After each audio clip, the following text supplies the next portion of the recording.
They did not even look back when they walked away. One minute I was the responsible one holding this family together, and the next, I was just a single mom with an overstuffed suitcase and an autistic 8-year-old clinging to my hand. I thought the canceled ticket was rock bottom until a black sedan pulled up. The driver stepped out and told me my grandmother sent him, because it is time they stopped treating me like the help. My name is Nora Keaton, and I am 33 years old. I repeated that fact to myself as I leaned my forehead against the freezing steering wheel of my sedan. It was a grounding technique I often taught my patients at Crescent Hill Medical Center, but tonight, after a shift that had stretched to 14 hours, I was the one who needed tethering. The parking lot of the hospital in Fairmont, Ohio, was mostly empty, save for a few other cars belonging to the skeleton crew of the night shift. Under the harsh yellow glow of the street lamps, snow was beginning to fall, dusting the windshield with a fine white powder that looked deceptively peaceful. Inside the car, the air was stale and cold. The heater had been broken for 3 weeks, another item on a list of repairs I could not afford until my next paycheck cleared. My body ached with a bone-deep weariness that went beyond simple lack of sleep. It was a physical weight, heavy and suffocating, smelling faintly of the antiseptic soap I had scrubbed my hands with 20 times that day, and the stale coffee I had consumed in the break room at 4 a.m. My eyes burned. They felt gritty, as if someone had rubbed sand into the corners. But I did not dare close them. If I closed them, I would fall asleep right here in the parking lot. And I could not do that. I had to get home. I had to get to Emma. Emma was 8 years old, and she was the only reason the engine of this beat-up car turned over every morning. My daughter was brilliant, beautiful, and entirely misunderstood by the world outside our small apartment. She had been diagnosed with autism spectrum disorder when she was 4. While other children her age were obsessing over dolls or the latest cartoons, Emma was memorizing flight paths. She could tell you the difference between a Boeing 747 and an Airbus A380 just by the shape of their wings. She found comfort in the predictability of schedules and the precise logic of aeronautical maps. But the world was loud, chaotic, and rarely predictable. Loud noises sent her into a panic, and crowds made her retreat into a shell so thick I sometimes felt like I was knocking on a steel door trying to reach her. I turned the key in the ignition. The engine sputtered, coughed, and then rumbled to life with a reluctant groan. I rubbed my hands together to generate some friction, the cold seeping through my thin scrubs. Before I could shift into reverse, my phone buzzed violently in the cup holder. Then it buzzed again, and again, a relentless stream of notifications that made my stomach clench. I knew who it was before I even looked at the screen. It was the Keaton family Christmas group chat. I stared at the glowing names: Patricia, Gary, Brielle. My mother, Patricia, was a woman who treated motherhood like a public relations campaign. To the outside world, she was a saint who had weathered 2 divorces and raised 2 daughters, one of whom was a successful law student and the other a hardworking nurse. But the reality inside the house was a ledger of debts and obligations that could never be paid off. Gary, my stepfather, was a man of few words, mostly because he let Patricia do all the talking and decision-making, happy to ride in the wake of her bulldozing personality as long as his scotch glass was full. Then there was Brielle, my half-sister, the golden child. At 26, she was finishing law school, engaged to a man named Landon Price who came from old money and possessed the kind of effortless, shiny perfection that made people want to hand her things. Brielle was the sun around which our family orbited. I was just the mechanic keeping the satellite dish working so they could broadcast her glory. I unlocked my phone, my thumb hovering over the messages. Mom, Nora, have you checked the flight times to Savannah yet? Prices are going up. Brielle, make sure you get the window seats for us.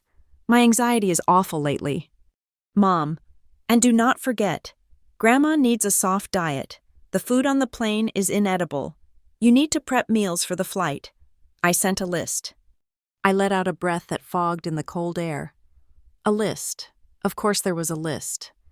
For the past year, I had been slowly turned into the family's unpaid catering service and event planner, It started small. Can you bring a side dish to Thanksgiving? Then it became, can you cook the turkey because yours is so much moister than mine? Last month, for Brielle's engagement party, I had spent $300 of my own money on ingredients and spent 2 days cooking gourmet appetizers for 50 people. I had stood in the kitchen, sweat dripping down my back, arranging bruschetta on silver platters while Brielle showed off her ring in the living room. When the guests raved about the food, Patricia had simply smiled and said, "Oh, Nora loves to help. It keeps her busy." Not once did they offer to pay for the groceries. Not once did they offer to hire a server so I could change out of my apron and actually attend the party. Instead, at the end of the night, Patricia had patted my cheek and said, "You save me so much face. Nora, I do not know what I would do without you." It was a compliment that tasted like poison. It was designed to make me feel essential while keeping me subservient. I scrolled up to read the earlier messages I had missed during my shift. The conversation was centered around the upcoming trip to Savannah, Georgia. We were going to spend Christmas with my grandmother, Margaret Keaton. The narrative my mother and Brielle spun about Grandma Margaret was tragic and consistent. She is failing. Patricia would sigh to her friends. She is luring us down there because she is lonely and confused. She barely knows what day it is. It is a mercy mission.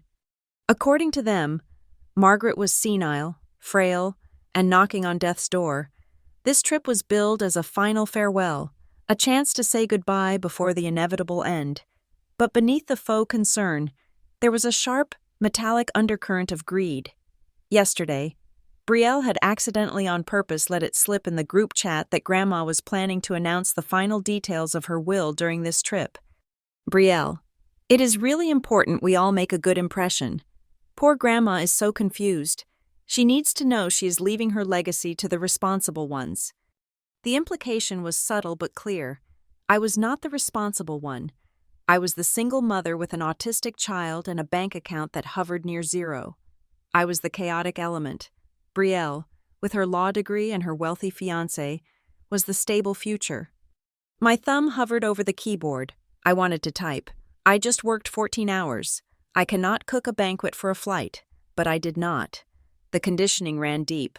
If I said no, the guilt trip would be immediate. After all we have done for you? Who babysat Emma that one time 3 years ago? We are family. Nora. Instead, I typed, "I will look at the tickets tonight." Patricia's reply was instantaneous, as if she had been staring at the screen waiting for my submission. "Mom. Good. And book the flight for the 23rd. We need to be there for the pre-Christmas dinner. Oh. And Nora? Make sure you make that crab bisque Grandma likes. Freeze it so it gets through security." I stared at the phone. Crab bisque. For a flight? The logistics alone were a nightmare. But it was the entitlement that stung the most. They expected me to function as a travel agent, a chef, and a nurse, all while managing my own child who struggled with changes in routine. And yet, despite the exhaustion rattling in my bones, a small, foolish spark of hope flickered in my chest. This was Savannah. This was Grandma Margaret. I had not seen my grandmother in 5 years, not since my grandfather's funeral. The family had kept us apart, acting as gatekeepers to her estate and her time. Patricia always had an excuse for why I could not visit. She is too tired. Nora, Emma is too loud for her right now. She does not remember you. It would just upset her. But I remembered her. I remembered a woman who smelled of lavender and old paper, who had sharp blue eyes that missed nothing. I wanted Emma to meet that woman, or at least the version of her that remained. I wanted my daughter to have one Christmas that felt like a storybook, with a big house and a family that actually sat down to dinner together. I wanted to believe that if I just worked hard enough, if I cooked the perfect bisque and managed the perfect itinerary, they would finally see me. They would see that I was good, that I was worthy of the name Keaton. It was a pathetic dream, born of a lifetime of emotional starvation. I tossed the phone onto the passenger seat and rubbed my face with both hands. The text messages were not just requests. They were commands disguised as favors. But there was a darker layer to this trip. I had checked my bank account before I left the locker room. I had $1,200 to my name. The tickets to Savannah, even economy, would take more than half of that. Patricia had said book the tickets, but she had not sent a credit card number. She never did. The assumption was always that I would front the cost and they would pay me back later, but later was a fluid concept in the Keaton household. It usually meant never, or it meant we will deduct it from all the things you owe us for being a burden. I put the car in reverse, the tires crunching on the fresh snow.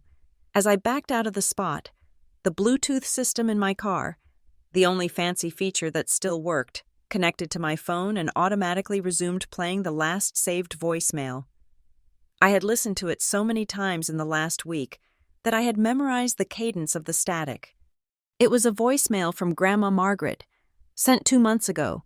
It was the only direct contact I had received from her, bypassing my mother's blockade. The voice filled the cold cabin of the car. It was raspier than I remembered, older, but it lacked the tremulous confusion Patricia constantly described. "Nora," the voice said, firm and distinct. "I know they tell you I am fading. Maybe I am. But the fog is not as thick as they hope. Do not let them decide your whole life, child. You have a spine. Use it." Click. The silence that followed was louder than the engine. "You have a spine. Use it." I drove out of the hospital lot, merging onto the empty highway. The snow was falling harder now, turning the world into a blur of white and gray. The windshield wipers slapped back and forth, a rhythmic metronome counting down the seconds of my patience. Why did she send that? If she was as senile as they said, how did she manage to call me? And if she wasn't senile, why was she playing along with their charade? A sense of unease settled in my stomach, unrelated to the hunger cramping my gut. It felt like I was driving into a trap, but I could not see the mechanism. I was walking onto a stage where everyone else had a script, and I was the only one improvising. I thought about Emma waiting for me at the babysitter's house. She would be asleep by now, clutching her plush airplane, when I told her we were going on a real plane. Her face had lit up with an intensity that broke my heart. She had spent the last week drawing maps of the Savannah airport, tracing the runways with her colored pencils. "We are going to fly, Mom?" she had asked, her voice a whisper of awe. "Yes, baby, we are going to fly." For her, I would endure the crab bisque. For her, I would tolerate Brielle's snide comments about my uniform and Gary's indifference. I would drain my savings account to buy those tickets, because I promised her a flight. But as I navigated the slippery turns leading toward our small apartment complex on the edge of town, I made a silent vow. This was it. This was the last hoop I would jump through. If this trip was truly about the will, about the future, then I would play my part one last time. I would be the good daughter. I would be the helpful sister. I would deliver them to Savannah wrapped in the comfort they demanded. I did not know then, as I parked my car in the slush and trudged up the 3 flights of stairs to my front door, that I was walking toward the most brutal humiliation of my life. I did not know that my compliance was not buying me a seat at the table, but merely facilitating my own erasure. I unlocked the door and stepped into the warmth of the apartment, the smell of vanilla and old books greeting me. I dropped my keys in the bowl. My phone buzzed again in my pocket. "Patricia, make sure you iron Brielle's dress if you bring it. She does not have space in her suitcase." I looked at the message and felt a strange, cold clarity settle over me, colder than the snow outside. "Okay," I whispered to the empty room. "One last time." I thought I was driving toward a reconciliation, a healing of old wounds. I had no idea I was actually driving toward the moment that would sever us forever. And I certainly had no idea that the frail old woman waiting in Savannah was not a victim needing protection, but a grandmaster waiting for the right moment to flip the board. I went into Emma's room and smoothed the hair back from her sleeping face. She looked so peaceful, so trusting.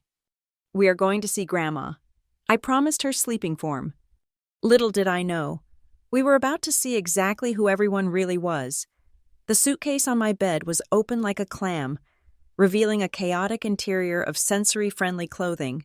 I was meticulously cutting the tags off a new pair of leggings for Emma, knowing that even the smallest scratch of fabric against her skin could turn a peaceful travel day into a meltdown. My phone, propped up against a stack of books on the nightstand, illuminated the dim room. On the screen, my half-sister Brielle was twirling. She was in a boutique dressing room, the lighting flattering and soft. She wore a red velvet cocktail dress that hugged her waist and flared out in an elegant A-line. It looked expensive. It looked like something you wore to a gala, not a family Christmas dinner. "It is perfect, right?" Brielle asked, stopping her twirl to bring her face close to the camera. Her skin was flawless, glowing with the kind of health that comes from expensive facials and zero financial stress. "Mom said I should go for the green one, but I think the red sends a stronger message. Bold, confident." "A message to whom?" I asked, snipping the last tag free and folding the leggings into a tight roll. "To Grandma. Obviously," Brielle said, her voice dropping to a conspiratorial whisper. "Look, Nora, we have to be realistic. Grandma Margaret is leaving everything to someone. Mom says she has been really dwelling on the future of the family name lately. She wants to leave the estate to the people who are stable. You know, the ones who are thinking about the long term." The word stable hung in the air between us, heavy and pointed. It was a word my family weaponized often. In their dictionary, stable meant married to a wealthy man. It meant a law degree. It meant a house in the suburbs with a manicured lawn. It did not mean a 33-year-old single mother working night shifts at a hospital, living in a 2-bedroom apartment, and raising a neurodivergent child on a single income. I felt the familiar prickle of defensiveness, but I swallowed it down. "I am stable. Brielle, I have a career. I take care of Emma." Brielle waved her hand dismissively, the diamond on her engagement ring catching the light. I know. You are doing your best, Nora. But let us be honest. Your life is chaotic. Mom is just worried that if you get any of the inheritance, it will just disappear into medical bills or rent. She wants the assets to grow." I bit the inside of my cheek so hard I tasted copper. My life was chaotic precisely because I spent so much of it subsidizing theirs. I closed my eyes for a second, and the memories of the past year flooded in, unbidden and sharp. I remembered standing in my mother's kitchen 3 months ago, begging her to watch Emma for 4 hours so I could pick up an overtime shift that would pay for Emma's occupational therapy. Patricia had sighed, looking at her calendar as if I were asking for a kidney. "I suppose I can cancel my nail appointment," she had said, her voice dripping with martyrdom. "But really, Nora, if I did not step in, you would not even be able to keep that job. You owe me big time for this." I remembered the pharmacy counter at CVS last February. Gary had forgotten his wallet again when picking up his gout medication and heart pills. The pharmacist had looked at me expectantly. I had pulled out my debit card and paid $240. When I gave Gary the receipt later, he had just grunted and stuffed it in his pocket. I never saw that money again. I remembered the custom floral arrangements for Brielle's engagement party. "Just put it on your card for now. Nora, it is easier since you are picking them up," Mom had said. That was $1,200. When I asked for reimbursement, Patricia had looked at me with wide, hurt eyes and said, "We do so much for you and Emma. Can't you contribute just this once to your sister's happiness?" I had contributed thousands of dollars over the last year alone, bleeding my savings dry to buy their affection, only to be called unstable because I was broke. Brielle's voice snapped me back to the present. "Anyway, Landon and I are flying out tomorrow morning. Mom and Dad got us tickets in first class so we arrive fresh. When are you and Emma landing?" I stared at the phone. First class. Mom and Dad had bought them first-class tickets. "We are flying economy," I said, my voice flat. "I booked the flights last night. We land around 4 in the afternoon." "Oh, good," Brielle said, checking her nails. "That gives you time to get to the rental house and warm up the food before we get back from our tour of the city. Mom sent you the menu, right?" "Yes," I said. "I got the menu." "Great. See you in Savannah. Love you." The screen went black. I sat on the edge of the bed. staring at my reflection in the dark glass of the phone. I opened my email app and pulled up the message Patricia had sent earlier that morning. The subject line was simply, "Flight provisions." It was not a request. It was a catering order. "Nora, make sure these are prepared and packed in spill-proof containers. We cannot rely on airport food. 1. The crab bisque. Freeze it solid so TSA allows it. 2. Mini spinach quiches, 2 dozen. 3. Glazed ham sliders. 4. Fresh fruit skewers. No melon. Gary hates melon. 5. Those chocolate truffles you make. 6. Pasta salad with artichokes. 7. A thermos of herbal tea for me." I read the list again. She expected me to haul 7 different homemade dishes through airport security, along with my luggage and my child. I was not a daughter attending a family reunion. I was a pack mule. I opened my banking app. I had spent $580 on 2 economy tickets. After buying the ingredients for Patricia's menu and paying the rent, my checking account balance was exactly $42.15. I felt a wave of nausea. I was one emergency away from disaster, one flat tire, one unexpected medical copay, and I would be underwater. And yet, here I was, spending money I did not have to feed people who had flown first class on my mother's dime. Why was I doing this? Because of the will, a cynical voice in my head whispered, because you need the money. But it was not just the money, it was the narrative. They had drilled it into me that Grandma Margaret was failing, that she was confused, frail, and needed someone responsible to take over. If I wanted to protect Emma's future, I had to prove I was part of the inner circle. But something about that story did not sit right. I stood up and walked over to Emma's desk, where her latest drawings were scattered. Among the sketches of Boeing wings and airport terminals lay a postcard. It had arrived 2 days ago. The front showed a picture of a weeping willow tree in Savannah. I turned it over. The handwriting was shaky. Yes, but the letters were formed with deliberate, sharp strokes. To my dearest Emma, it read, "Grandma can't wait to see your drawings of airplanes. I have set up a table by the window just for you. See you soon." I traced the words with my finger. Your drawings of airplanes. I had never told Grandma that Emma was obsessed with airplanes. Patricia certainly would not have mentioned it. She found Emma's fixations embarrassing and referred to them as her little quirks. Brielle was too self-absorbed to notice what her niece was doing. So how did Grandma know?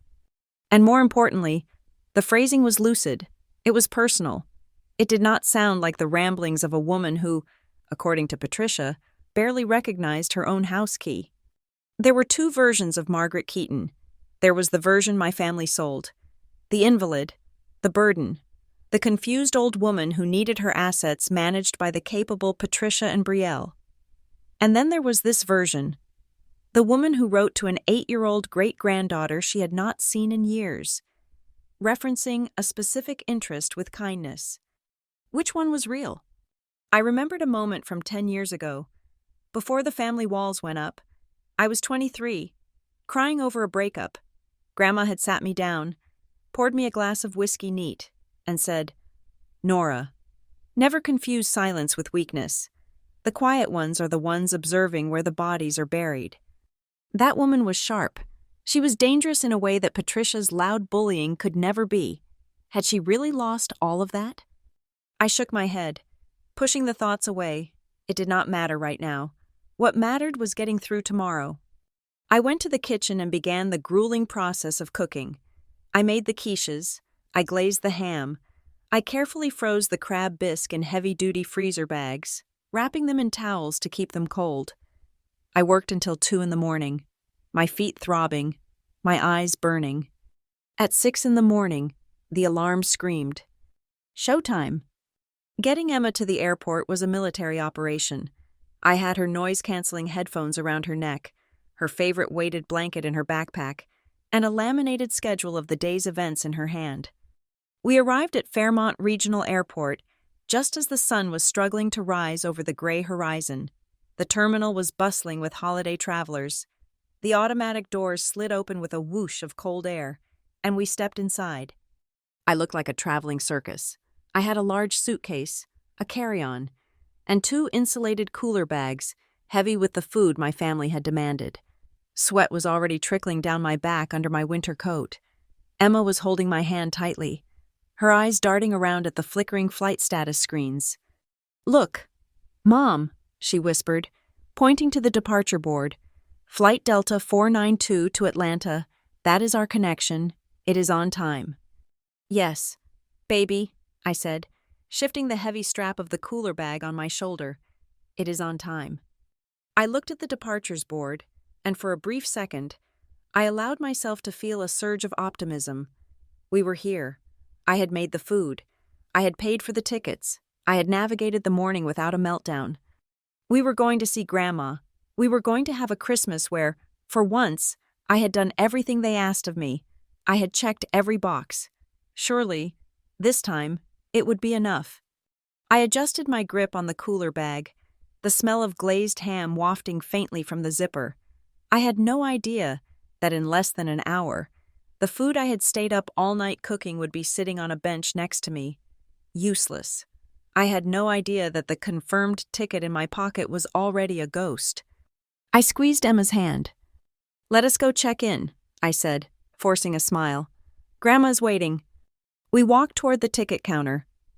2 small figures against the towering glass wall of the terminal, walking straight into the ambush my family had set. The air in the terminal was thick with the scent of stale cinnamon rolls and recycled anxiety. I shifted the heavy cooler bag on my left shoulder, the strap digging into my trapezius muscle like a wire, while my right hand gripped Emma's small, clammy fingers. We were rushing. The security line had been a nightmare of taking off shoes and explaining to a skeptical TSA agent why I was carrying 4 liters of frozen crab bisque. "We have to hurry." "Bug," I said, trying to keep the panic out of my voice. "The board says they are boarding Group 4. That is us." Emma was wearing her noise-canceling headphones, the ones with the stickers of clouds on the ear cups. She looked up at me, her eyes wide behind her glasses. "Will we see the cockpit?" she asked. "You promised I could ask the pilot about the thrust-to-weight ratio." "Yes, I promised, but we have to get on the plane first." We reached Gate B12 just as the line was dwindling. I felt a surge of relief. We made it. I was sweating under my winter coat, my hair sticking to the back of my neck. But we were here. I pulled up the boarding passes on my phone, the screen bright with the QR codes I had saved last night. I stepped up to the podium, Emma clinging to my leg. The gate agent, a woman with kind eyes and a scarf tied in a severe knot, smiled at me. "Just you two?" she asked. "Yes," I said, breathless. "Nora Keaton and Emma Keaton." I held my phone under the scanner. Beep! A red light flashed. I frowned and adjusted the angle. Beep! Red light again. The agent typed something on her keyboard. Her smile faltered. "Let me just look you up by name," she said. "Can I see your ID?" I handed over my driver's license, my heart doing a strange, stuttering flip in my chest. Behind me, the cooler bag slipped, hitting the floor with a heavy thud. "Miss Keaton," the agent said, her voice dropping an octave, "I am not seeing an active reservation for you." "That is impossible," I said, my laugh sounding brittle. "I have the boarding passes right here. Look, I checked in yesterday. Seat 22A and 22B. The agent looked at my phone, then back at her screen. She typed furiously for a moment, her brow furrowing. "I see what happened," she said gently. "These tickets were canceled." "Canceled?" I repeated the word as if it were a foreign language. "No, I paid for them. I have the receipt." "They were canceled 45 minutes ago," she said. "A refund has been issued to the original form of payment." My blood ran cold. I paid with my debit card. If a refund was issued, it would take 3 to 5 business days to process. I did not have the money to buy new tickets right now. But that was not the most pressing question. "Who canceled them?" I asked. "Who has the authority to cancel my tickets?" The agent looked uncomfortable. She leaned in closer. "The notes say the cancellation was requested by the primary contact on the linked itinerary, a Mrs. Patricia Keaton. She called and said there was a duplicate booking error and to cancel this leg." The world seemed to tilt on its axis. Patricia, my mother, because I had linked our reservation codes, at her insistence, to ensure we were seated in the same section. She had administrative access to my booking. She had called. She had canceled us. I stepped out of line, my hands shaking so hard I nearly dropped my phone. "Mom!" Emma tugged on my sleeve. "Mom! The door is closing. The plane is going to leave." "Just a second." "Emma," I said, my voice trembling. I dialed Patricia's number. It rang once, twice. "Hello?" Her voice was light, airy, the sound of someone who had just settled into a comfortable seat with a glass of champagne. "You canceled my tickets," I said. I did not scream. I did not have the breath to scream. There was a pause on the other end, then a sharp intake of breath. "Oh, Nora, is that you? Look, honey, it was a mess. The travel agent called, or maybe it was the airline, and said there were too many Keatons on the manifest. They thought it was a fraud alert. I told them to just secure the main group first and we would sort you out later." "You told them to cancel me." I said, "I am at the gate. Mom, the agent said you specifically requested it." "Nora, stop being dramatic," Patricia snapped, her voice dropping the sweet facade. "You know how chaotic travel is. Besides, Grandma is so tired. I was thinking it might be too much for her to have everyone there all at once. Maybe it is better if you and Emma stay back this year. We will FaceTime you for the toast." "You want me to stay back?" I asked, looking at my daughter, who was now pressing her face against the glass window, watching the plane. "After I cooked all the food? After I spent my rent money on these tickets?" "Oh, the food," Patricia said dismissively. "That is a shame. But really, Nora, do not make a scene. You can barely handle Emma on a good day. Imagine her on a flight. I did this for you. Really. Go home. Get some rest. We will send you a check for the tickets eventually." She hung up. I stared at the phone. The call had lasted less than 60 seconds. I opened Instagram. My thumb moved automatically, a habit born of masochism. There it was, a new story from Brielle, posted 10 minutes ago. It was a boomerang video. Brielle and Landon were clinking crystal glasses in first class. In the background, I could see Patricia settling into a wide leather seat, smiling like a queen. The caption read, "Family Christmas. Finally all of us together. Savannah, here we come." All of us. The exclusion was not an accident. It was not a system error. It was a surgical excision. They had taken the food I prepped, the plans I made, and they had cut me out like a tumor they did not want to look at. "Mom?" Emma's voice was high, tight with rising panic. The lady closed the door. "The jet bridge is moving. Why is the jet bridge moving?" I looked down. Emma was trembling. She had spent weeks studying the maps. She had mentally prepared for this specific flight, this specific plane. The disruption to her expected reality was hitting her like a physical blow. "Mom!" she shouted, covering her ears with her hands over her headphones. "We are not on the plane. The schedule says we are on the plane." People in the terminal were staring.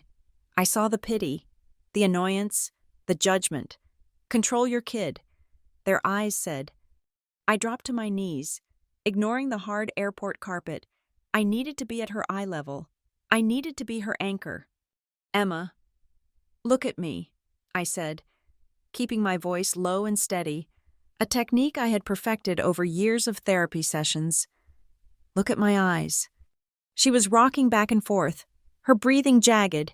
"The schedule is broken," she whimpered. "The map is wrong." "The map is changing," I corrected gently. "We are rerouting. You know how planes sometimes have to reroute because of weather?" "Rerouting?" she repeated, the technical term catching her attention.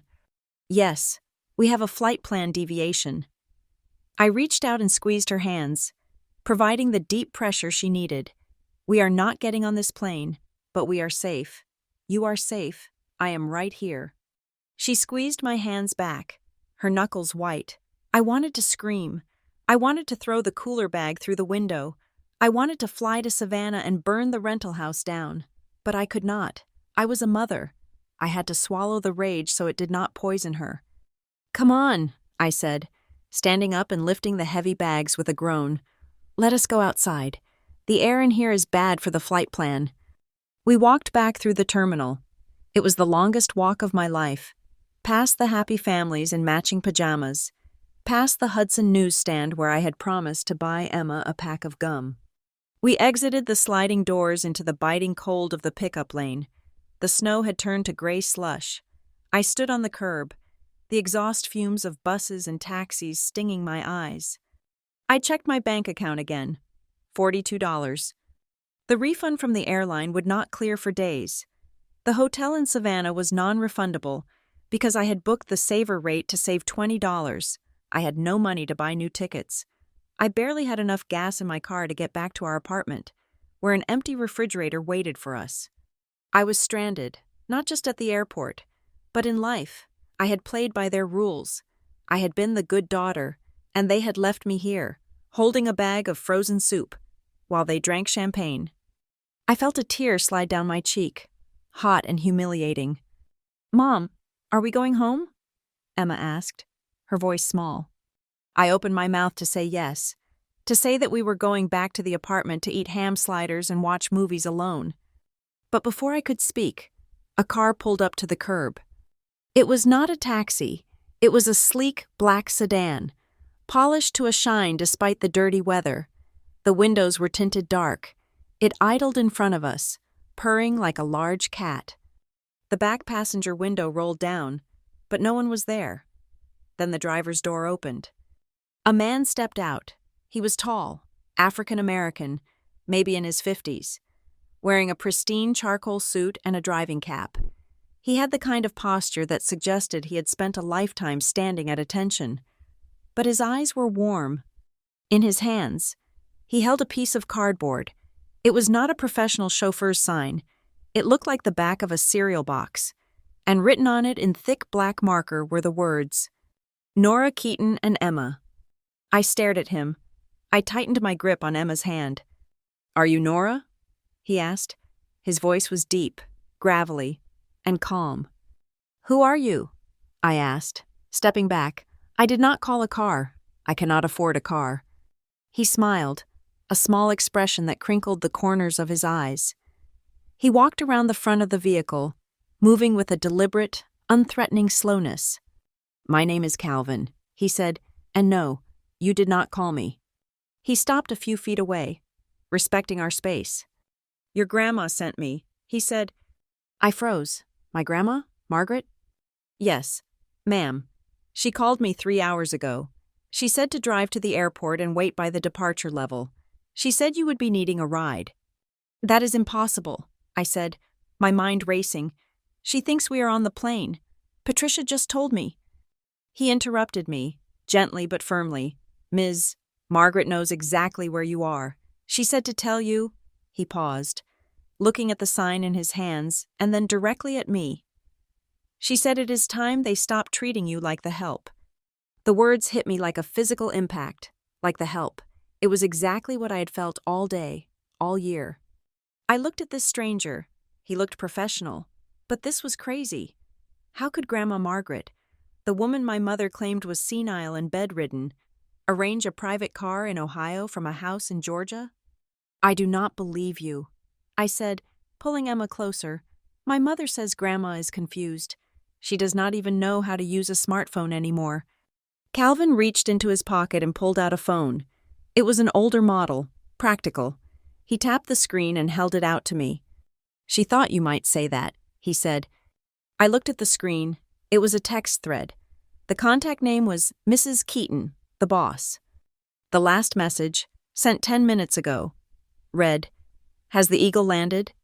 Make sure you get the child's booster seat right, and tell Nora to stop thinking so much and get in the car. The meter is not running." Below the text was a photo. It was a selfie, a blurry, close-up selfie of my grandmother Margaret. She was holding today's copy of the Savannah Morning News next to her face. Her silver hair was cropped short, and she was not looking confused. She was winking. One eye closed, a sharp, deliberate wink. I stared at the image. The date on the newspaper was clearly visible. today. She is awake? I stammered. She is very awake, Ms. Nora, Calvin said, tucking the phone back into his pocket. And she is very angry about how things have been going. She did not trust the others to do right by you. She told me to come early because she suspected they might pull a stunt like this. He gestured to the open back door of the sedan. Emma pulled on my hand. Mom, look. I looked down. Emma was pointing at the car's dashboard, visible through the windshield. He has a yoke, she whispered. A what? A steering yoke, like in a plane. And look at the console. It has buttons like a cockpit. Calvin chuckled. He knelt down, ignoring the slush soaking into his dress pants, so he could look Emma in the eye. You like planes, little one? He asked. Emma nodded, hiding behind my leg. Well, this isn't a Boeing 747, Calvin said seriously, but this car has a V8 engine and a navigation system that uses satellite uplinks. It is basically a jet that stays on the ground. Would you like to be my co-pilot? Emma looked at him. Usually, she terrified of strangers. If someone she did not know spoke to her, she would shut down or scream.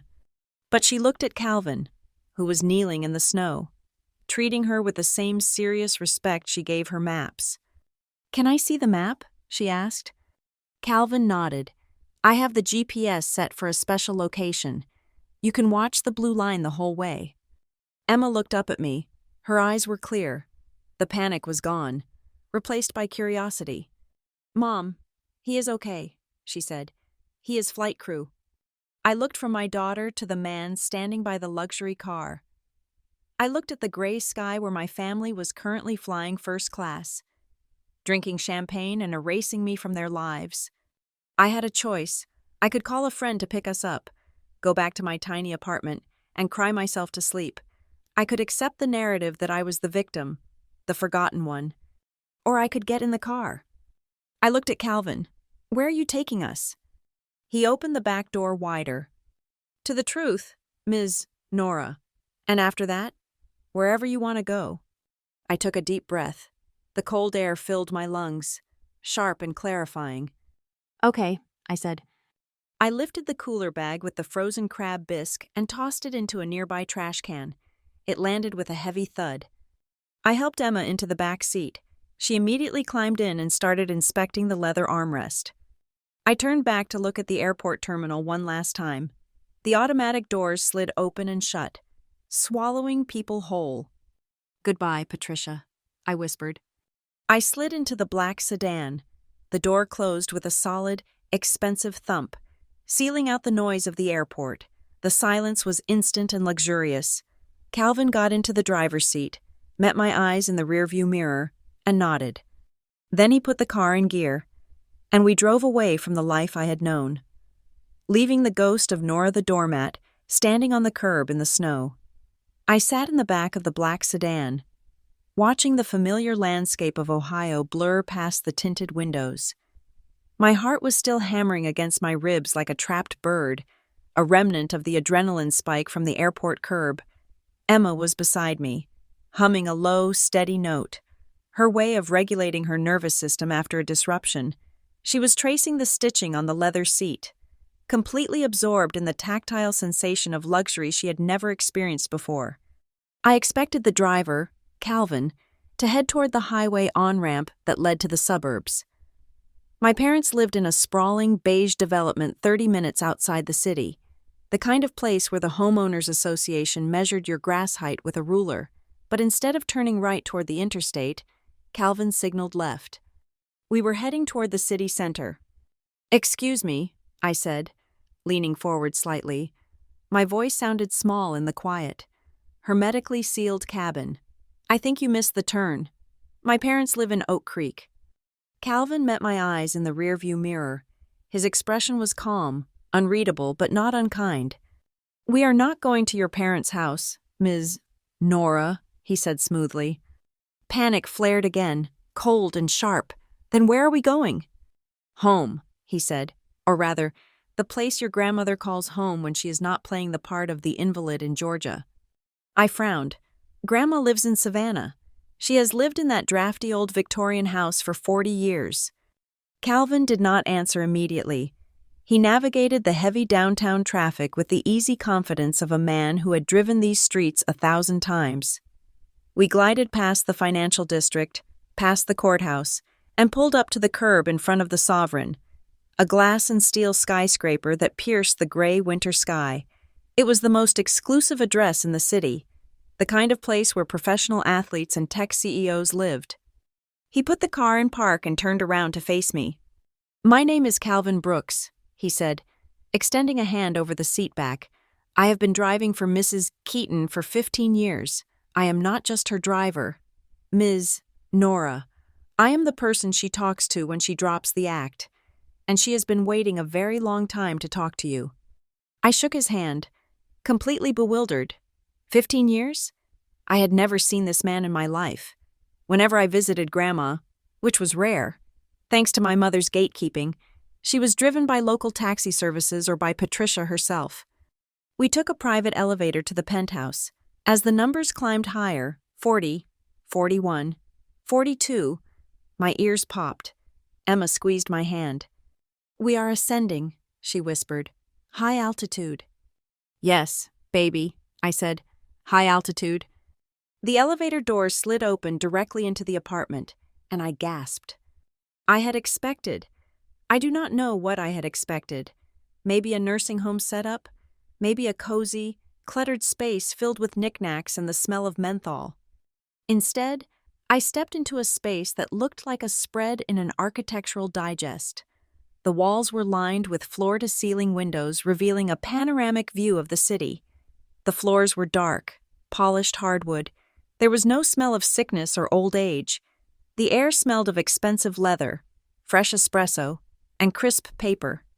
To my left, a massive mahogany bookshelf stretched the length of the room, filled not with romance novels, but with heavy leather-bound law books, treatises on estate planning, and corporate litigation files.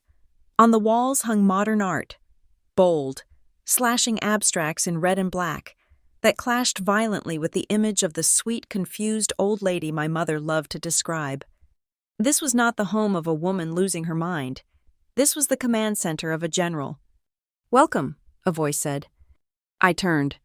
Standing by the window was Margaret Keaton. She was not in the wheelchair my mother claimed she needed. She was standing upright, leaning lightly on a sleek, ebony cane with a silver handle. She was wearing a tailored charcoal pantsuit, not the floral housecoats Patricia always packed for her. Her silver hair was cut in a sharp, chic bob. But it was her eyes that stopped my breath. They were clear, fiercely, terrifyingly clear. There was no cloudiness, no wandering gaze. She looked at me with the precision of a hawk spotting movement in the grass. "Grandma?" I whispered. She did not wobble. She walked across the room, her gait steady and rhythmic. She bypassed me completely and went straight to Emma. "Hello, little aviator," she said softly. Emma stiffened. She usually recoiled from strangers, especially old people who tried to pinch her cheeks or talk to her in baby voices. But Grandma Margaret did not touch her.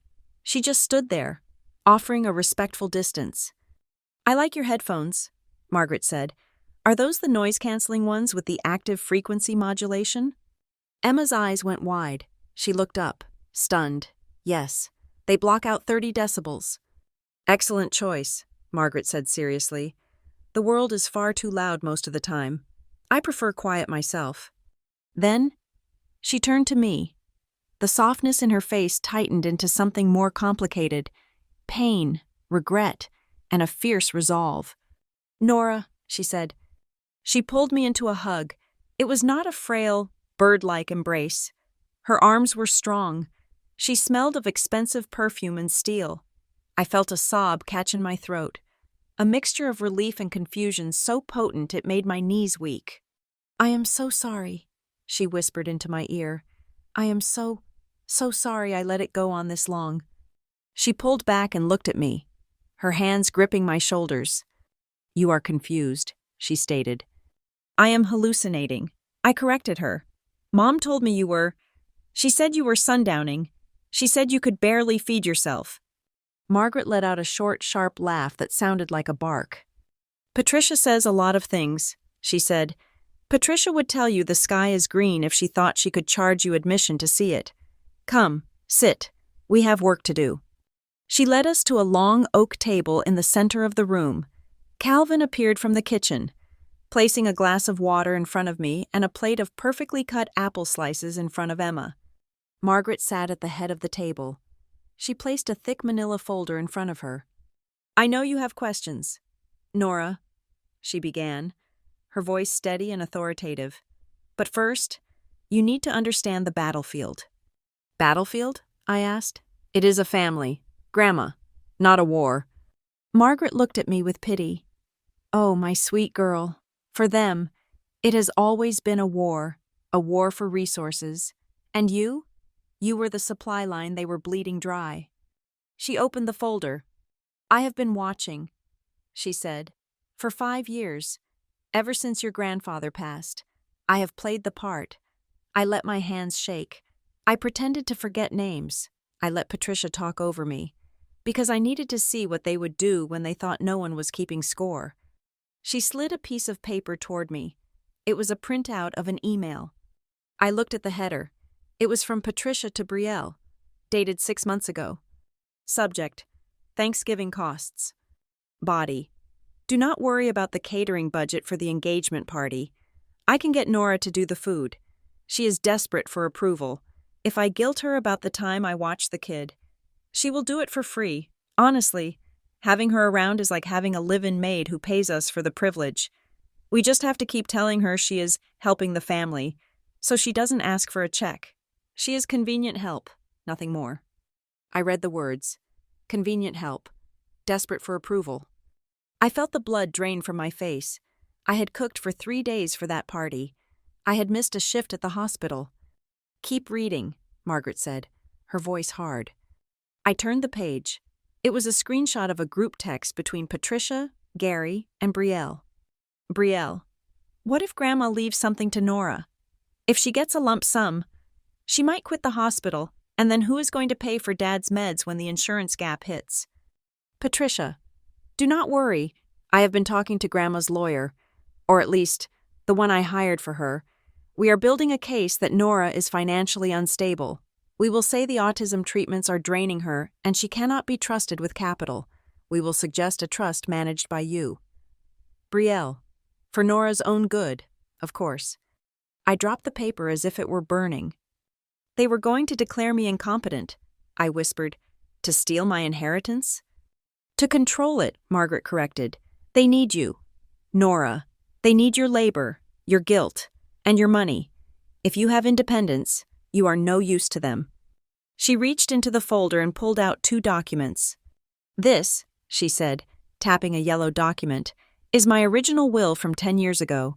In it, the estate is divided equally, with you named as the primary executor because you are the only one with a moral compass. She tapped the second document, a crisp, white draft. And this is the draft Patricia's lawyer sent over last week. It cuts you out entirely, save for a small stipend controlled by Brielle, contingent on your good behavior. Good behavior, I repeated. Like cooking their meals? Like letting them cancel my flight? Exactly, Margaret said. She leaned back, her eyes flashing. I knew they were greedy, Nora, but I needed to know if they were cruel. There is a difference. Greed I can manage. Cruelty requires a different response. She gestured to the phone sitting on the table. When Patricia canceled your ticket this morning, that was the final test. I knew she would do it. I booked the private jet for myself 2 days ago, but I let them think I was flying commercial with them. I wanted to see if they would leave a single mother and a special needs child stranded at an airport in December just to save a few $1,000s and keep you out of the picture. I looked at her, feeling a mix of awe and anger. You knew? I asked, my voice trembling. You knew they would leave me there? Why didn't you warn me? I was terrified. Grandma, Emma was terrified. Margaret's expression softened, and she reached out to cover my hand with hers. Her grip was warm. I know, she said, and I will spend the rest of my life making it up to you. But Nora, You needed to see it. You needed to feel that cold wind on the curb. Because you have a good heart, a heart that makes excuses for them. If I had just told you, you would have defended them. You would have said, "Oh, Mom didn't mean it." She squeezed my hand. You needed to be broken by them one last time so you could be rebuilt into someone who can fight them. I looked at Emma. She had abandoned her apple slices and was kneeling on the window seat, staring out at the city. "This is a Boeing 737 cruising altitude view," Emma announced to the room. Margaret smiled. She stood up, took her cane, and walked over to the window. She sat down next to Emma, not hovering, just sharing the space. "Tell me, Emma," Margaret said, "do you prefer the Boeing series or the Airbus?" Emma did not even blink. Boeing, but the Dreamliner had battery issues early on. Margaret nodded gravely. Indeed it did. Lithium-ion thermal runaway, a serious engineering oversight. I watched them, my daughter, who was usually treated like a nuisance or a broken puzzle piece by my mother, was sitting there discussing avionics with a great-grandmother she had never properly met. There was no condescension, no poor thing, just respect for her intellect. Tears pricked my eyes again, but these were different. They were tears of clarification. The fog was lifting. I looked back at the dossier on the table, the texts, the emails, the sheer, calculated malice of it all. "They really hate me," I said softly. "No," Margaret said, turning back to me. "They do not hate you. That would imply they respect you enough to have an emotion about you. You are an appliance to them. Nora, a toaster. When the toaster stops working, you do not hate it. You just bang on it until it works, or you throw it out." She stood up and walked back to me. She looked tall, imposing, and incredibly powerful. But they forgot one thing. She said, "Toasters do not fight back, but we do." She tapped the file. "I have a new lawyer, a real one, not the puppet Patricia hired. We are going to draft a new will. But more than that, we are going to Savannah." I looked at her. "We are?" "Oh yes," Margaret said, a wicked glint in her eye. "They think I am a confused old woman coming to sign away her fortune. They think you are crying in your apartment, defeated. We are going to let them believe that for exactly 24 more hours." She leaned in close. "If they treat you like staff, Nora, we will let them discover what life is without the staff they have stolen for free." I looked at the dossier. I looked at my daughter, who was finally smiling. I looked at the grandmother who had returned from the dead to save me. I took a deep breath. The exhaustion from my 14-hour shift seemed to evaporate, replaced by a cold, hard energy. "What do I need to do?" I asked. Margaret smiled, and it was the smile of a predator who had just trapped its prey. "First," she said, "you need to stop being the victim and start being the evidence." Calvin stepped forward from the shadows. "I have the hard drives ready. Ms. Nora," he said, "we have a lot of downloading to do before the jet leaves tomorrow." I picked up the file. I ran my thumb over the edge of the paper. It was sharp enough to cut. "Okay," I said, "let us get to work. For the next 3 days." The penthouse became my bunker, while my family believed I was back in my cramped apartment, crying over a frozen turkey dinner and wallowing in the shame of being left behind. I was sitting in an ergonomic leather chair that cost more than my car, dismantling my entire history with them, line by line. It started with a blank spreadsheet.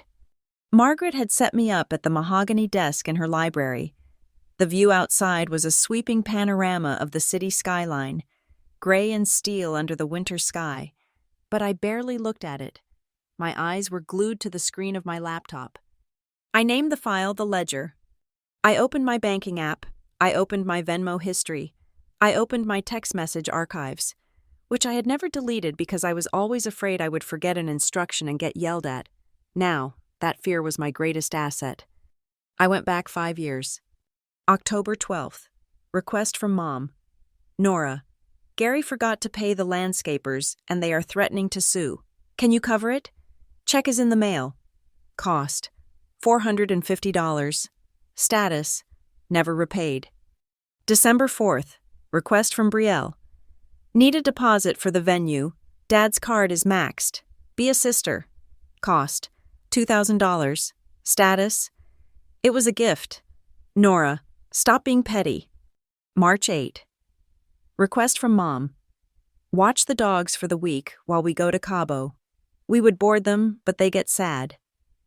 Cost, 7 days of missed overtime pay. Result, the house was messy when we got back. Nora. As I typed, a strange sensation took over. It was not sadness. It was a cold, clinical horror. I was like an archaeologist digging up the ruins of a civilization I had thought was built on love, only to find the foundation was made entirely of uncashed checks and emotional blackmail. I was staring at an entry from last year, a medical bill I had paid for Gary, when a shadow fell across the desk. It was Calvin. He placed a fresh cup of coffee next to my hand. He did not leave immediately. He stood there, his hands clasped behind his back, looking at the screen. "You need to save the metadata," he said quietly. I looked up, blinking. "The what?" "The metadata," he repeated. He pulled up a chair and sat down, his posture shifting from driver to something far more authoritative. "Screenshots are good, but they can be faked. You need the raw data files, the timestamps, the IP addresses if you can get them." I looked at him, really looked at him. For the first time, I had thought he was just a loyal employee, but the way he scanned my screen was not the way a driver looked at a spreadsheet. It was the way a predator looked for a trail. "Calvin," I asked, "who were you before you drove for Grandma?" He took a sip of his own coffee, black, no sugar. "I was a detective for 20 years, he said. "Columbus PD, Fraud and Domestic Abuse Division." My mouth fell open slightly. "I retired early," he continued, his voice devoid of emotion. "There was a case, a very prominent family. The husband was beating the wife, draining her accounts. I had the evidence. My captain told me to lose it. Said the husband played golf with the mayor. I refused. They made my life hell until I handed in my badge." He looked at me, his dark eyes intense. "I know what a victim looks like, Ms. Nora, and I know what a perpetrator looks like. Your mother? She has the profile. She does not hit you with her fist. She hits you with guilt, but the bruises are the same." He reached over and tapped the keyboard. "Do not just save the texts where she asks for money," he said. "Save the ones where she apologizes. Save the ones where she says, 'I will pay you back.' Those establish intent. Without those, she can claim it was all a gift. With them, it is fraud." I nodded, feeling a shiver run down my spine. He was teaching me how to build a criminal case against my own mother. "Okay," I said, "show me." For the next 4 hours, Calvin was not a driver. He was a seasoned investigator. He showed me how to export my chat logs. He showed me how to cross-reference the dates of my bank transfers with their social media posts. "See here." He pointed to a transfer of $300 I sent to Brielle for books. "Check the date. Now look at her Instagram." I clicked over. On that same day, Brielle had posted a photo of a new designer handbag with the caption, "Treating myself." "She used my textbook money to buy a purse," I whispered. "She laundered it," Calvin said simply. "She took funds for a necessity and converted them into a luxury. It is a pattern." By the time the sun began to set, I had a dossier that was 50 pages thick. It was irrefutable proof that I was not the family screw-up. I was the family financier. The elevator dinged. Margaret walked in, followed by a woman I did not know. The woman was in her 50s, wearing a sharp navy suit and red glasses. She carried a briefcase like a weapon. "Nora," Margaret said, gesturing to the woman, "this is Dana Corbett. She is my attorney, the real one." Dana did not smile. She did not offer a hug. She walked straight to the desk, extended a hand, and gave me a handshake that could crush walnuts. "Margaret says you have been busy," Dana said, looking at the spreadsheet on my screen. "Good. I charge $600 an hour, so let us not waste time on pleasantries." She sat down and pulled a legal pad from her briefcase. "I have reviewed the preliminary documents Margaret sent me," Dana said. "Legally, we have a few angles. There is promissory estoppel. That is when you rely on a promise to your detriment, like when they promised to pay you back and you paid their bills. But I am more interested in the concept of unjust enrichment. She looked at me over the rim of her red glasses. You have provided nursing care, catering services, cleaning services, and direct financial support for over a decade. If you were a third-party contractor, the bill would be in the six figures. But I am their daughter, I said, the old programming kicking in. You do not bill your family. Dana slammed her hand on the table. It made me jump. You do not bill a family that treats you like family, she barked. A family is a mutual exchange of care. This is a parasitic relationship. You are not a daughter to them.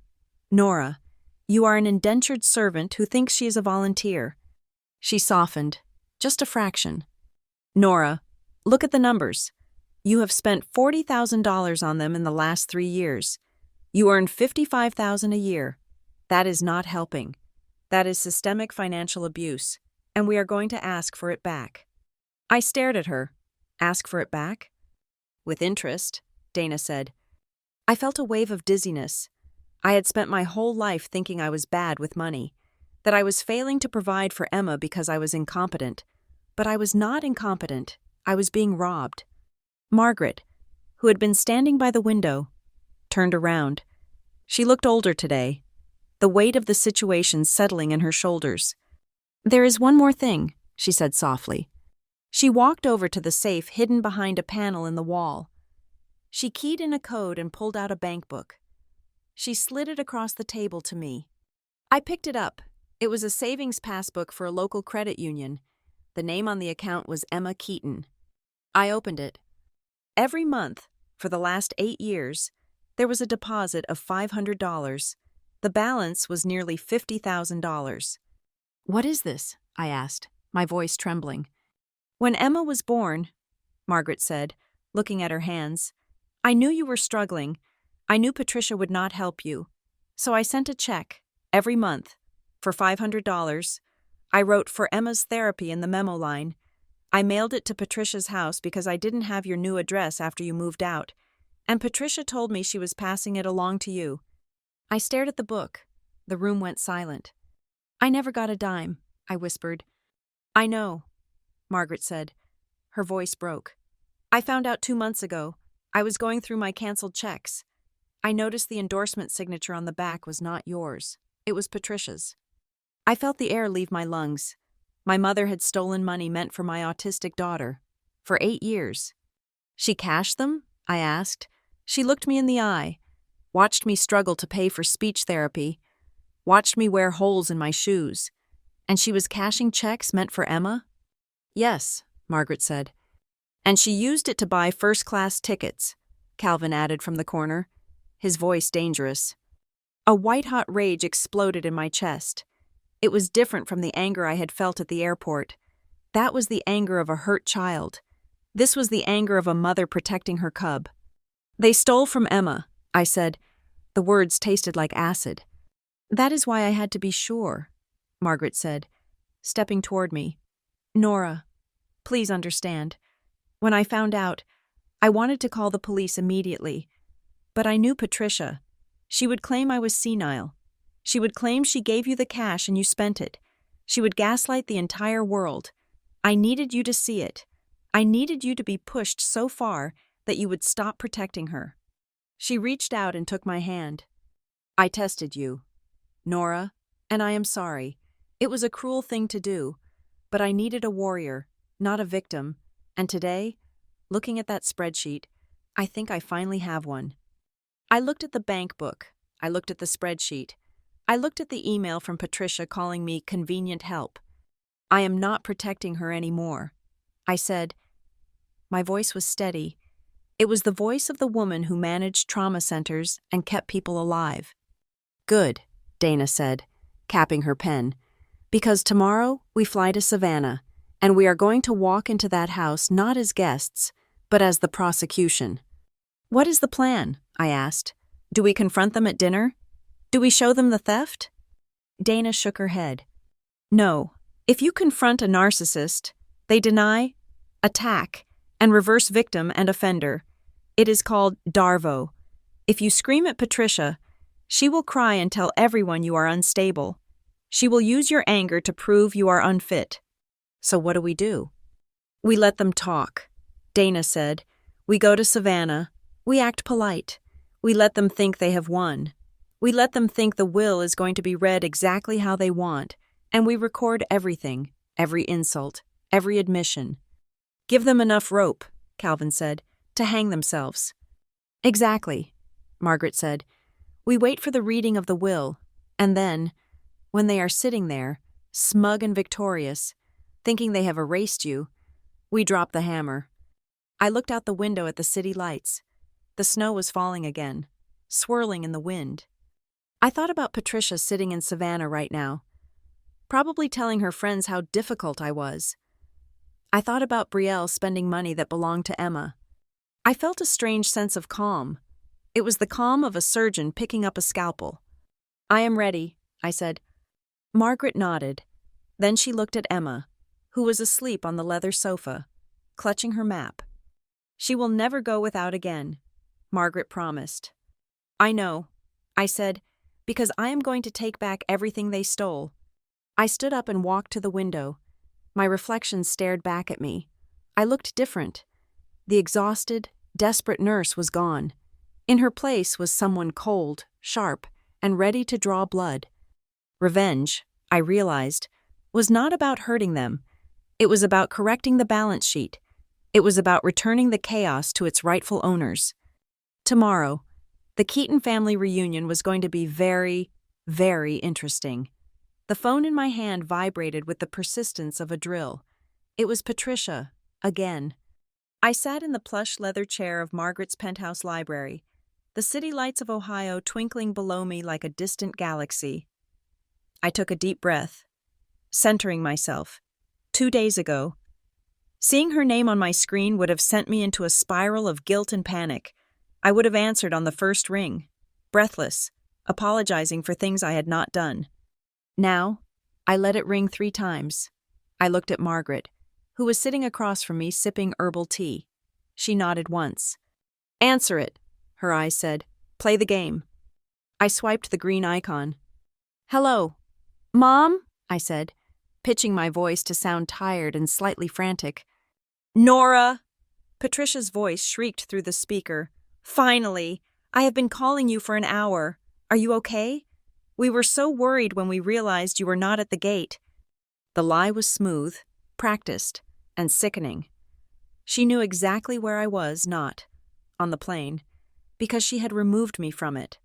I am fine, Mom, I said, looking at the spreadsheet Calvin had helped me build.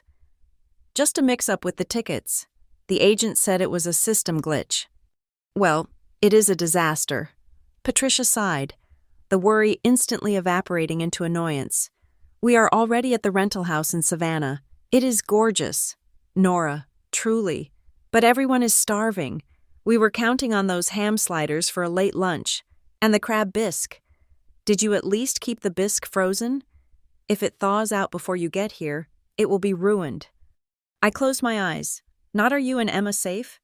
Not do you have money for a new flight? Just, is the soup okay? Don't worry, I said, forcing a tremor of subservience into my voice. I put everything back in the freezer at home. Listen, Mom, I found a way. I managed to scrape together some money from my savings. I bought new tickets for tomorrow afternoon. We will be there. There was a pause. I could practically hear her calculating. If I came on my own dime, she got her servant back without spending a penny. Oh, thank goodness, she said, her voice dripping with relief. That is so brave of you. Nora, I told Brielle you would figure it out. You always do. Just make sure you get a cab from the airport, okay? The rental car is full with the luggage, so we cannot come to get you. Of course, I said. I will handle it. See you tomorrow, and bring the truffles. I hung up. The silence in the penthouse was heavy. She bought it. I said to the room, she thinks I'm scrambling to find a flight. She thinks I'm coming to serve dinner. Margaret set her teacup down with a sharp clink. She thinks you are the same doormat she left in Ohio, Margaret said. She has no idea she just invited the demolition crew into her house. We spent the rest of the morning turning the penthouse into a war room. The atmosphere was not one of family fuzziness, it was military. Dana, the shark-like attorney, was pacing the floor, talking into her headset. She had come up with a brilliant layer of cover for our arrival. "I have the production crew locked in," Dana said, ending her call and turning to us. "I hired a local documentary team in Savannah. 3 cameras, professional lighting." "A documentary team?" I asked. "Won't that make them suspicious?" Dana smiled, and it was a cold, predatory expression. Narcissists love mirrors. "Nora, I contacted Patricia an hour ago, pretending to be a producer from a heritage foundation. I told her we are filming a piece on the legacy of Margaret Keaton and her distinguished family. I told her we want to capture the poignant final moments of a matriarch passing the torch." "And she agreed?" "She practically purred." Dana said, "She thinks this is her chance to shine on camera. She thinks she will be filmed being the doting daughter. She has already signed the release forms." I shook my head in disbelief. They were so obsessed with their image that they would invite high-definition cameras to record their own downfall. "The cameras will be rolling during the dinner," Dana explained. "If they say anything cruel, if they admit to anything, it will not just be hearsay, it will be on film, in 4,000 pixel resolution." While Dana handled the surveillance, I focused on defense. Calvin had warned me that once I stopped being useful, Patricia would attack my stability. She would paint me as an unfit mother to justify cutting me out of the will and putting my inheritance into a trust controlled by Brielle. I opened my laptop and drafted an email to the HR department at Crescent Hill Medical Center. "To whom it may concern, I am writing to request a formal letter of employment verification, stating my current standing, my hours worked over the last 5 years, and my most recent performance review scores. Please also confirm that my current leave of absence was pre-approved." I needed it in writing. I needed proof that I was a competent, employed professional, not the chaotic mess they described to their friends. Next, I called Mrs. Higgins, Emma's school counselor. "Nora?" "Mrs. Higgins sounded surprised. "Is everything okay? Emma is not in school today." "Everything is fine," I said, keeping my voice steady. "We are traveling for a family emergency, but, Mrs. Higgins, I need a favor. I need you to add a note to Emma's file today. I want to document that I have proactively discussed Emma's sensory needs for this trip with you, and that I have a safety plan in place for her." "Why do you need that documented?" she asked gently. "Because," I said, taking a deep breath, "I am anticipating a custody dispute regarding my ability to care for her. I need the school to be on the record that I am a proactive, responsible parent." There was a pause, and then Mrs. Higgins said firmly, "I will write it right now. You are an excellent mother. Nora, anyone who says otherwise has never seen you with her." I thanked her and hung up, feeling a brick lift off my chest. While I was fortifying my defenses, my phone pinged with a notification. It was an Instagram alert. I looked at the screen. Brielle had posted a photo of herself and Patricia standing on the wraparound porch of a stunning Victorian mansion in Savannah. They were holding glasses of sweet tea, looking effortlessly southern and wealthy. The caption read, "So sad my sister could not make it for the first day. She is still back in Ohio working. Some people just do not understand that family comes before a paycheck, especially when grandma is in her final days. Prayers for clarity." I stared at the screen. Family comes before a paycheck. This coming from the girl who laundered my textbook money to buy a purse. This coming from the mother who cashed my daughter's disability checks to fly first class. The audacity was breathtaking. I showed the phone to Calvin. He did not look surprised. Instead, he reached into his jacket pocket and pulled out a flash drive. "I have something better than a caption," he said. He plugged the drive into the large monitor on the wall. It was grainy security footage. A timestamp in the corner read, "Yesterday, 08:30 hours." The video showed the Delta check-in counter at the airport. I saw Patricia, wearing her distinctive camel coat. She was standing at the counter, talking to an agent. She was gesturing animatedly. Calvin fast-forwarded. "There. I watched as Patricia leaned over the counter, pointed at a screen, and made a slashing motion across her throat, the universal sign for cut it. Then, she smiled. She handed the agent a credit card, presumably for the upgrade fees she paid for herself and Brielle with the refund money from my ticket. She did not just cancel it, Calvin said, his voice low. She enjoyed it. Look at her body language. She is relaxed. She is happy. I watched my mother smile as she stranded me. It was the final nail in the coffin of my denial. There was no misunderstanding. There was no system error. There was only malice. Margaret stood up. She smoothed the front of her trousers. "All right," she said. "That is enough looking back. It is time to look forward." She turned to me. "Nora, we are going to practice." "Practice what?" "The art of the soft trap," she said, "tonight at dinner, and tomorrow at the reading of the will. You cannot get angry. Anger makes you look unstable. You have to be curious." She sat down opposite me. "Pretend I am Patricia," Margaret said. Her face shifted. She adopted a look of faux concern that was so accurate it made my stomach turn. "Nora, honey, you look so tired. Are you sure you are managing okay on your own? Maybe you should let Brielle handle your finances." I felt the heat rise in my cheeks. I do not need Brielle to handle my money. I snapped. "I am a nurse. I make my own money." "Wrong," Margaret said sharply. "You sounded defensive. You sounded shrill. Try again. Ask a question. Make her explain the insult." I took a breath. I channeled the cold stillness of the snowy airport. "Nora, honey, maybe you should let Brielle handle your finances." I looked at Margaret. "Why do you say that?" "Mom?" I asked calmly. "Does Brielle have experience managing a nursing salary and a special needs trust? I thought she was still a student." Margaret smiled. "Better, much better. Force her to say that she thinks you are stupid. Do not say it for her." We practiced for an hour. I learned how to parry Gary's dismissive comments. I learned how to deflect Brielle's humble brags. I learned how to stand in a room full of people who wanted to erase me and refused to fade away. Finally, it was time to go. We did not drive to the commercial airport. Calvin drove us to a private airfield on the outskirts of the city. As we pulled onto the tarmac, I saw it, a sleek, silver Gulfstream jet waiting for us. Its stairs lowered. I looked at Margaret. "I thought you said a friend lent you this."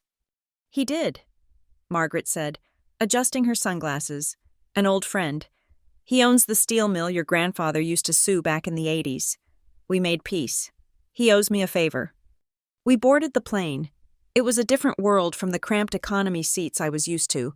There were cream-colored leather armchairs, fresh flowers, and a silence so profound it felt like a sanctuary. Emma stopped at the entrance to the cabin. Her eyes went wide. "This is a Gulfstream G650, she whispered reverently. "It has a range of 7,000 nautical miles." She looked at the pilot, who was standing by the cockpit door. "Can I see the flight management system?" she asked. The pilot looked at Margaret, who nodded. "Absolutely." "Captain," the pilot said to Emma, "come on up." I watched my daughter walk into the cockpit, not with fear, but with total confidence. She was in her element, and for the first time, I realized that I could be too. I sat down across from Margaret. The engines whined to life, a high-pitched keen that signaled power. Dana was reviewing files on her tablet. Calvin was securing our luggage. We took off into the gray Ohio sky, punching through the cloud layer into the brilliant gold of the sunset above. I looked down at the world below. Somewhere down there was the hospital where I cleaned bedpans. Somewhere down there was the apartment where I counted pennies. But up here, I was not Nora the victim. I was Nora the heir. We landed in Savannah just as the sun was dipping below the horizon, painting the marshlands in hues of violet and burnt orange. The air here was different. Heavy, humid, smelling of salt and pluff mud. A black SUV was waiting for us on the tarmac. Not a rental. Another private car arranged by Calvin. Emma came back to her seat, clutching a set of plastic wings the pilot had given her. "That was efficient," she declared. I took her hand. Listen to me. Emma, I said softly. We are going to see Grandma and Grandpa and Aunt Brielle now. Emma's face tightened slightly. I know they can be loud, I said, and I know they say things that do not make sense. But remember, we have a flight plan. If you feel overwhelmed, if the noise is too much, you do not have to stay in the room. You look at Calvin. He is your co-pilot on the ground. He will take you to the garden. You do not have to smile for them. You do not have to hug them. You just have to be you, okay? Emma nodded. Copy that. I looked at Margaret. She was applying a fresh coat of red lipstick. It looked like war paint. Are you ready to crash the party? She asked. I thought about the text messages. I thought about the stolen checks. I thought about the help sign at the airport. I am not crashing it. I said, I am hosting it. The car drove us through the winding streets of Savannah, past the hanging Spanish moss that looked like ghosts in the twilight. We approached the rental property, a massive white-columned estate that screamed old money and pretension. I could see lights on in the dining room. I could see shadows moving past the windows. They were in there, drinking wine, laughing, probably telling stories about poor, disorganized Nora who missed the flight. I checked my phone one last time. The documentary crew messaged Dana. We are set up. Cameras are rolling. We told them we are getting B-roll of the dinner prep. They are talking freely. Good. The SUV crunched up the gravel driveway. Calvin parked the car right in front of the grand staircase. He got out and opened the door for Margaret. She stepped out, leaning on her cane, but looking stronger than I had ever seen her. Then he opened the door for me and Emma. I stepped onto the gravel. The humid air hit my face. I took Emma's hand on my left. I offered my arm to Margaret on my right. Together, 3 generations of women, the matriarch, the scapegoat, and the future, walked up the stairs. I reached out and rang the doorbell. It was time to serve the only dish I had brought with me, and it was going to be served ice cold. The heavy oak door of the rental estate swung open, revealing the warm, golden glow of the foyer. My cousin, Mark, stood there holding a glass of red wine, his mouth forming a perfect O of surprise. Behind him, the hum of conversation died instantly. It was as if someone had cut the audio cable to the entire house. Patricia was the first to appear from the drawing room. She was wearing a shimmering green silk dress, holding a crystal flute of champagne, her face arranged in a mask of performative grief. "Oh, thank heavens," she began, rushing forward, her heels clicking on the marble floor. "Nora, you made it. We were just—" She stopped dead. She saw Margaret. Not the Margaret she had described to everyone for months, the frail, confused woman who needed a wheelchair and drooled on her blouse. She saw Margaret Keaton standing upright, one hand resting elegantly on a silver-tipped cane, the other holding my arm for light support. Not necessity. Her eyes were sharp, scanning the room with the intensity of a searchlight. She looked like royalty returning from exile to reclaim a throne. "Mother?" Patricia stammered, the champagne in her glass sloshing dangerously close to the rim. Where is your chair? The travel agent said you needed assistance boarding." Margaret smiled. It was a thin, terrifying smile. The travel agent was misinformed. "Patricia," Margaret said, her voice clear and projecting to the back of the room where the documentary crew, the 3-person team Dana had hired, was adjusting their lenses. "I felt like walking tonight. It helps the circulation. Do you not agree?" Margaret stepped past Patricia, leading us into the main hall. The reaction from the extended family was immediate and visceral. My Aunt Lorraine, who had been sitting by the fireplace looking somber, stood up so fast she knocked a coaster off the table. Uncle Gary, who was nursing a scotch in the corner, looked like he had seen a ghost. "Grandma!" Brielle exclaimed, coming down the stairs in her red dress, the same one she had shown me on FaceTime. "You look amazing." "I certainly do," Margaret said dryly. "It is amazing what a little respect does for one's complexion." I walked beside her, holding Emma's hand tight. I could feel the eyes of the room shifting to me. Usually, the gaze of my relatives was a mix of pity and judgment.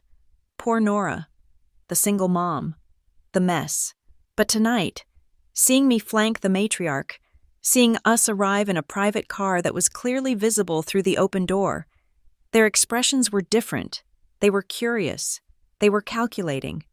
"Nora," Patricia hissed, sidling up to me as Margaret greeted Aunt Lorraine.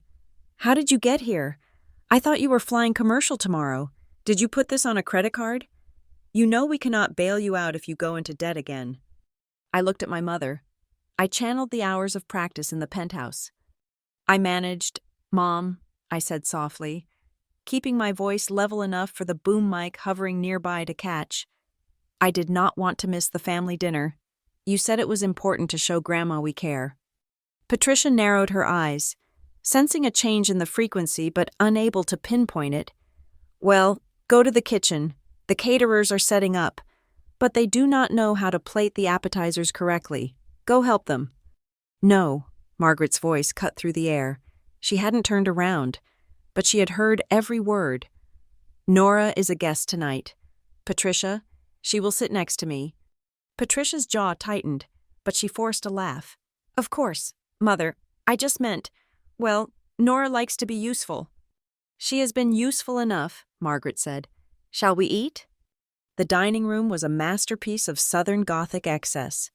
A long mahogany table was set with heavy silver, crystal goblets, and a centerpiece of magnolia leaves that probably cost more than my monthly car payment. The documentary crew moved silently around the perimeter, their red recording lights blinking like unblinking eyes in the dimness. Patricia had seated herself at the foot of the table, opposite Margaret. She preened for the cameras, adjusting her posture to look the part of the dutiful daughter. I sat to Margaret's right, with Emma beside me. Brielle and her fiancé, Landon, sat across from us. As the soup was served, not my crab bisque, thankfully, but a lobster chowder provided by the expensive caterers, Margaret tapped her spoon against her bowl. "I must apologize to everyone," Margaret said, her voice trembling slightly. It was a masterful performance. She was playing the confused old woman card one last time to set the trap. "My memory. It comes and goes these days.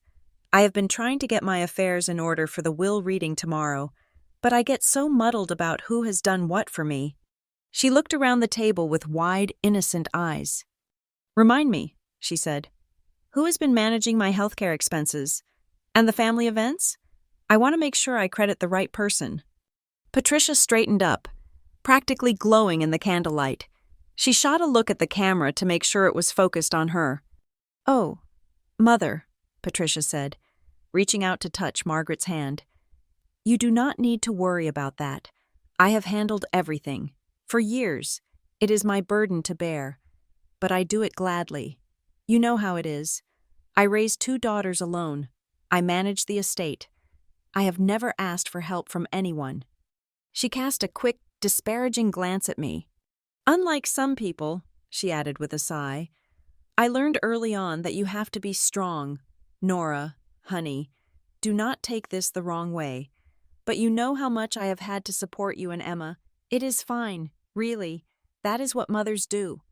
I felt the familiar sting of shame, but I pushed it down. I remembered the spreadsheet. I remembered the stolen checks. "Support?" I asked. My voice was quiet, polite. "Mom, I was wondering about that. When you say you handled everything, does that include the time Gary had his heart attack last February?" Gary looked up from his soup, startled. "Of course," Patricia said quickly. "I was by his side every day." "Right," I said, frowning slightly as if confused. "But I remember the pharmacy calling me because the card on file was declined. I paid $240 for his blood thinners. Did you ever reimburse me for that? I might have missed the check." The table went silent. The only sound was the whir of the camera lens focusing. Patricia laughed, a brittle, high-pitched sound. "Oh, Nora, do not be petty. $200? I am talking about the big picture, the emotional labor." "And the engagement party," I continued, ignoring her deflection. "The flowers, the food, you told everyone you catered it, but I spent 3 days cooking. I spent $1,200 on groceries. Was that part of the support you mentioned? Brielle slammed her fork down. My God. Nora, she snapped. Why do you always have to make everything about money? It is so tacky. You did that because you wanted to be nice, because you love me. Or are you saying you only help your family if you get paid? I am saying, I said, keeping my eyes on Brielle, that it is hard to be the unstable one when I am the one funding the parties. Funding? Brielle scoffed. She looked at Landon, rolling her eyes. She acts like she is a philanthropist. You are a nurse. Nora, it is a noble job, I guess. But let us be real. It is basically manual labor. You change bedpans. You do not understand the pressure of law school, the intellectual exhaustion. I study 18 hours a day. That is real work. That is sacrifice. I saw Landon wince. He looked down at his plate, his face flushing red. He knew. He had to know. Manual labor, I repeated. Is that what you think I do? Well, isn't it? Brielle challenged. You are the help, Nora. You always have been. That is why you are good at it. Some of us are meant to lead, and some are meant to serve. Brielle, Aunt Lorraine gasped from the end of the table. But Brielle was on a roll, fueled by wine and the arrogance of being the golden child. What? It is true. Mom says it all the time. Nora needs direction. She needs us to tell her what to do. That is why Grandma's money needs to be protected. If Nora gets it, she will just waste it on, I do not know, therapy and sensory toys. Emma, who had been quietly drawing on her napkin, looked up. She adjusted her noise-canceling headphones.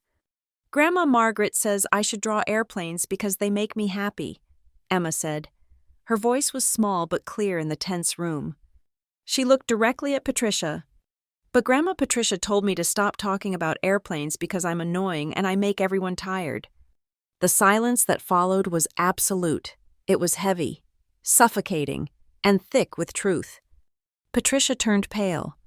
I never said that, she whispered, but her eyes darted around the room. Guilty. You did, Emma said simply. In the car, on Thanksgiving, you said, Emma, shut up about the flight path. You are giving me a headache. You are just like your mother, exhausting. I reached out and took Emma's hand.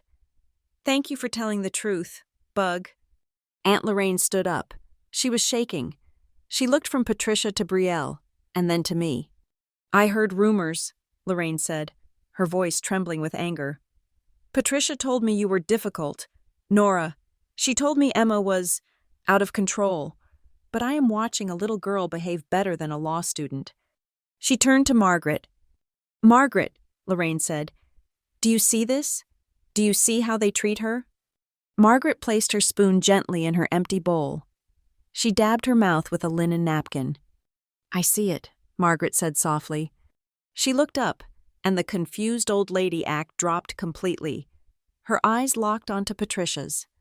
I see it clearly enough, Margaret continued, her voice rising in power, that I had to hire a private driver to go to the airport yesterday, to pick up the granddaughter and great-granddaughter you left on the curb. Patricia dropped her champagne flute. It hit the edge of the plate and shattered, sending shards of glass and sparkling wine onto the tablecloth. You, Patricia whispered. You knew? I knew you canceled the tickets, Margaret said. I watched you do it. That is a lie, Patricia screamed, standing up. She missed the flight. She is lying to make me look bad. Actually, a deep voice spoke from the doorway leading to the kitchen. Calvin stepped into the light. He was wearing his suit, looking every inch the professional he was. It is not a lie, Mrs. Keaton, Calvin said. I am the one who picked them up, and I am the one who obtained the security footage of you at the Delta counter at 8:30 in the morning, making the cancellation. He walked over to the table and placed a tablet down in front of Aunt Lorraine. On the screen, the video was paused on the image of Patricia making the cutthroat gesture. Who is this? Patricia shrieked, pointing at Calvin. Why is the driver talking? Get out! You are fired! He is not your driver, Patricia, Margaret said coldly. He is mine, and he is also a retired fraud investigator. He has been documenting your spending for the last 6 months." Patricia looked around the room. The cameras were still rolling. The red lights were blinking. The documentary crew was capturing every second of her unraveling. "This is a setup," Patricia hissed. Her face twisted into something ugly, a mask of pure malice that she usually kept hidden behind closed doors. "You ungrateful. I did everything for this family. I kept up appearances. I managed the reputation." She turned on me, her eyes wild. "And you," she spat at me. "You think you are clever? You think because you cried to Grandma you are going to win? You are nothing, Nora. You are a glorified babysitter. You were born to be staff. You have no ambition, no class, and you dragged that broken child into our lives like an anchor." "Mom!" Landon stood up, looking horrified. "That is enough." "Shut up, Landon," Patricia screamed. "You do not know what I have sacrificed. I treated her like family. And this is how she repays me? She is a leech. She thinks she is a Keaton, but she is just the help we could not fire because she shares our blood." The room was spinning with the violence of her words. I squeezed Emma's hand, feeling the tears prick my eyes, not from sadness, but from the sheer relief of everyone finally seeing the monster I had lived with for 33 years. I looked at Margaret. Margaret did not yell. She did not scream. She simply picked up a silver spoon and tapped it against her water glass. Ting, ting, ting. The sound cut through Patricia's rant like a knife. Patricia stopped, panting, her chest heaving. Margaret looked at her daughter with an expression of profound disappointment. "Sit down, Patricia," Margaret said. "Mother, Sit down." The command was absolute. Patricia sank into her chair, looking suddenly small and withered. Margaret looked around the table. She looked at the cameras. She looked at me. "Slight change of plans," Margaret said, her voice steady as a judge delivering a verdict. "We were going to read the will tomorrow morning after breakfast, but I do not think I can stomach a breakfast with this company." She signaled to Dana, who stepped out from the shadows of the corner, placing a heavy briefcase on the table. "Tonight," Margaret said, "you have all given me exactly the information I needed to fill in the final blanks. Patricia, you wanted to talk about who is family and who is staff." Margaret leaned forward, her eyes burning with a cold, hard fire. "Let us read the will now, and let us see who is left standing when the payroll is closed." The transition from the dining room to the upstairs formal living room felt less like a post-dinner retirement and more like a prisoner transfer. The air was heavy with the scent of extinguished candles and expensive perfume that had turned sour with sweat. Margaret led the way, her cane tapping a steady rhythm on the hardwood floors. She chose the high-backed velvet armchair near the fireplace, a seat that naturally commanded the room. Dana Corbett, her attorney, sat to her right, placing her briefcase on a small side table with the grim efficiency of an executioner arranging her tools. The seating arrangement that followed was a study in psychological warfare. Patricia and Gary practically sprinted to take the love seat closest to Margaret.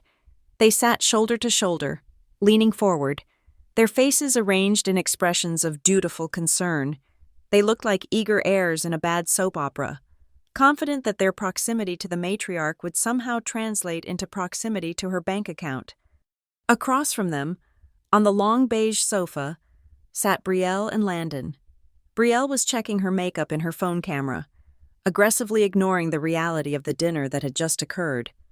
Landon looked pale, his tie loosened, his eyes fixed on the floor. And then there was us, the periphery. I sat on a wingback chair near the window, with Emma squeezed onto the seat beside me. Calvin stood behind us, his hands clasped in front of him, a silent sentinel. We were physically separated from the core family, a visual representation of where we had always stood in their eyes, on the outside looking in. The documentary crew, who Patricia still believed were there to film a tribute to her mother, set up their tripods in the corners. The red tally lights blinked on. Dana cleared her throat. The sound was sharp enough to crack glass. "We are here to read the last will and testament of Margaret Ellen Keaton," Dana announced, opening a thick leather binder. Ordinarily, this is done after a passing. However, given the unique circumstances of Mrs. Keaton's health and the urgent need for clarity regarding her estate planning, she has instructed me to disclose the terms tonight. Patricia nodded sagely, reaching over to pat Margaret's knee. Margaret moved her leg away. "Proceed, Dana," Margaret said, her eyes fixed on the fire. "I will begin with the document dated 10 years ago," Dana said. "This was the standing will until very recently." She began to read. The legal language was dense, but the meaning was clear.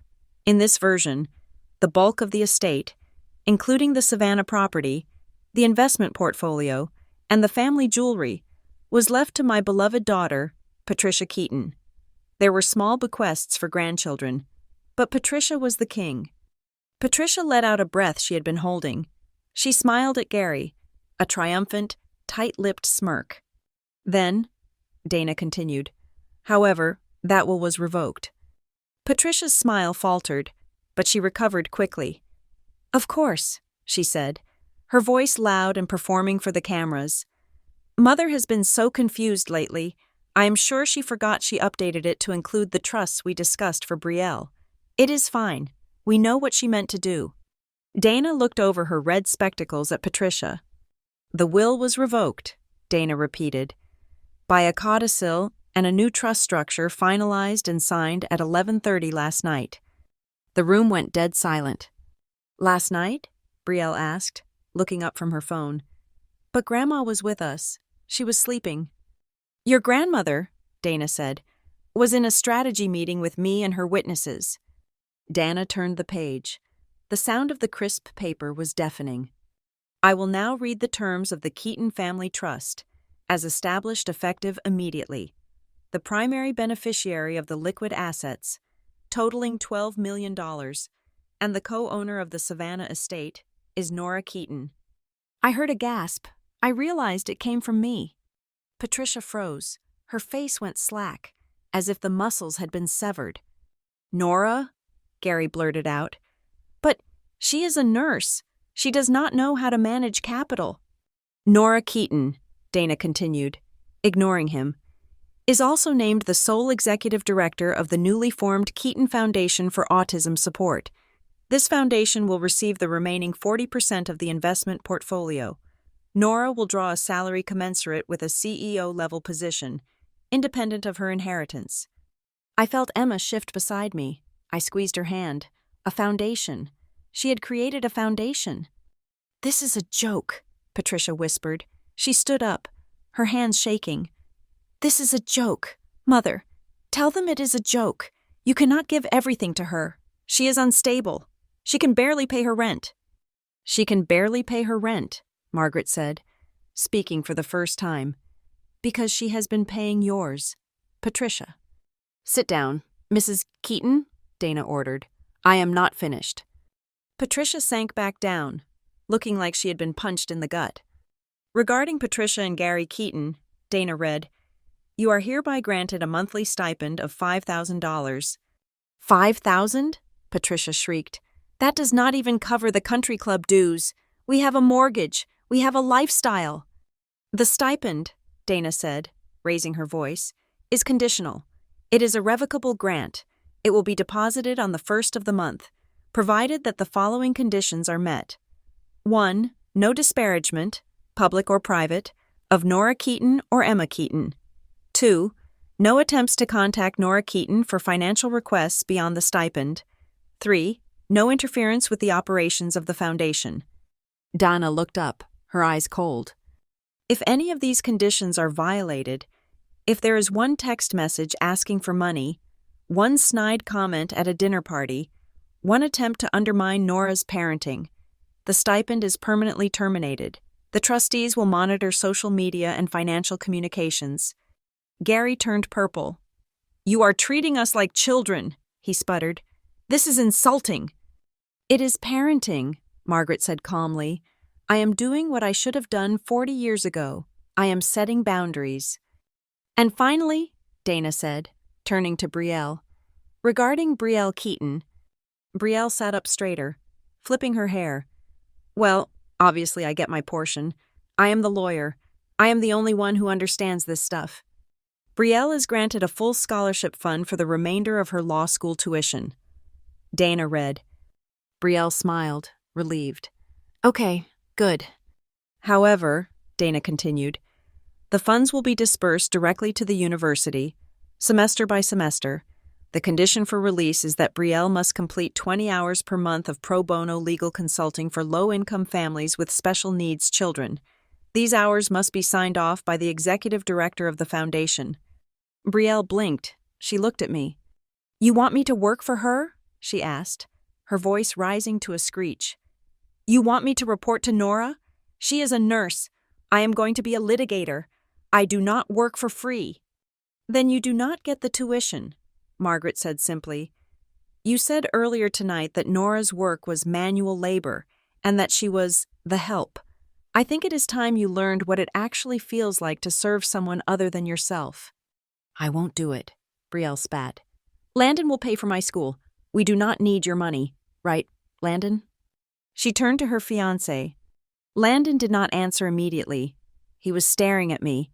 Then he looked at Emma, who was coloring in a coloring book, completely unbothered by the chaos.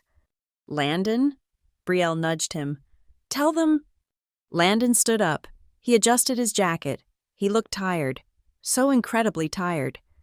I think, Landon said, his voice quiet but steady, that I need to go home. What? Brielle asked. We are not leaving yet. We have to fight this. I am leaving, Landon said. He looked at Brielle. I sat there tonight and listened to you call your sister the help. I listened to your mother scream at a woman who spent her own money to buy your fiancé's medication. He turned to me. Nora, he said, I am sorry. I heard them talking about you for months. They said you were crazy. They said you were a leech, and I believed them because it was easier than asking questions. But I watched you tonight. You are the only decent person in this room. He looked back at Brielle. I cannot marry into this, he said. I cannot marry someone who treats kindness like a weakness. I am going back to Ohio. Do not follow me. Brielle, I need space to think. He walked out of the room. The front door closed with a definitive thud. Brielle sat frozen, her mouth open. Then she turned on me, her face twisting into a mask of pure hatred. You did this, she screamed. You poison everything. You are jealous because I have a life and you have a burden. She pointed at Emma. It is all because of her, Brielle yelled. You use that kid as a shield. That is enough, Margaret slammed her cane on the floor. But Patricia was standing now, fueled by the destruction of her world. The mask was gone. The polished socialite was replaced by a desperate, cornered animal. She manipulated you, Patricia shouted at Margaret. Nora has been feeding you lies. She is a narcissist. She has been plotting this. She probably drugged you. Look at her, sitting there so innocent. She is the devil. She tricked you into this, Mother, Patricia raved, pacing the room. She probably edited those texts. She probably hired that driver to lie. There is no proof. You are believing a liar over your own daughter. Dana sighed. It was the sigh of someone who had been waiting for this exact moment. We anticipated you would say that, Dana said. She picked up a remote control and pointed it at the large flat-screen television mounted above the fireplace. Calvin? Dana said. Calvin stepped forward and tapped his tablet. The screen flickered to life. It was the security footage from the airport. High definition, crystal clear. The room watched in silence as Patricia Keaton stood at the Delta counter. We watched her laugh. We watched her make the slashing motion across her throat. We watched her hand over the credit card for the upgrade. Dana tapped a button. The image changed. It was a screenshot of a text thread from Patricia to her best friend, Linda. Patricia. Finally got rid of Nora, canceled her ticket, told her it was a glitch. Hopefully, she takes the hint and stays home. I cannot have her dragging down the vibe with her moping and that weird kid. Savannah is for winners. The image changed again. A bank statement. Highlighted in yellow were the deposits of Margaret's checks for Emma's therapy. Highlighted in red were the withdrawals, matching the dates of Patricia's spa trips and Brielle's tuition payments. Dana turned off the TV. The screen went black, leaving only our reflections in the glass. The silence in the room was absolute. Aunt Lorraine, who had been watching from the corner, stood up. She walked over to Patricia. She looked her sister-in-law up and down with a look of pure disgust. "You stole from a disabled child," Lorraine whispered. "We all thought you were the saint, Patricia, but you are just a thief." Lorraine turned to me. "Nora, I am so sorry. I had no idea." One by one, the other relatives, cousins, uncles who had sat silently through dinner, shifted. They moved their chairs, physically distancing themselves from Patricia and Gary. The herd was rejecting the sick member. Patricia looked around. Her court was empty. Her audience was hostile. Her daughter was sobbing on the sofa. Her husband was staring at his shoes. She looked at me. For a second, I thought she might apologize. "You ungrateful brat," she hissed. "I gave you life." "And then you tried to charge me for it," I said. My voice was steady. I did not feel the urge to cry anymore. I felt light. "I do not owe you anything, Mom, not my money, not my time, and certainly not my daughter." Emma tugged on my sleeve. The room was quiet enough that everyone could hear her whisper. "Mom," Emma asked, looking at the stunned faces of the family who had tormented us for years. "Does this mean we do not have to go to noisy dinners anymore?" It was an innocent question, devoid of malice, but it landed like a gavel. I looked at my daughter. I looked at the woman who had raised me to feel small, now shrinking under the weight of her own actions. "Yes, baby," I said, kissing the top of her head. "No more noisy dinners. We are done." Margaret stood up. She walked over to Patricia. She did not look angry anymore. She looked incredibly sad. "You thought you could win by erasure," Margaret said softly to her daughter. "You thought leaving them at the airport was a power move. You thought if you made Nora invisible, you would shine brighter." Margaret shook her head. "You thought leaving them at the airport got rid of them," Margaret said, her voice breaking with the finality of a mother saying goodbye to a child she could no longer save. "But you only removed yourself from my heart." Margaret turned her back on Patricia. "Dana," Margaret said, "please escort the beneficiaries out. I believe the stipends do not begin until next month, so they will need to find their own way to the airport. The private jet is for family only." Calvin stepped forward, opening the door.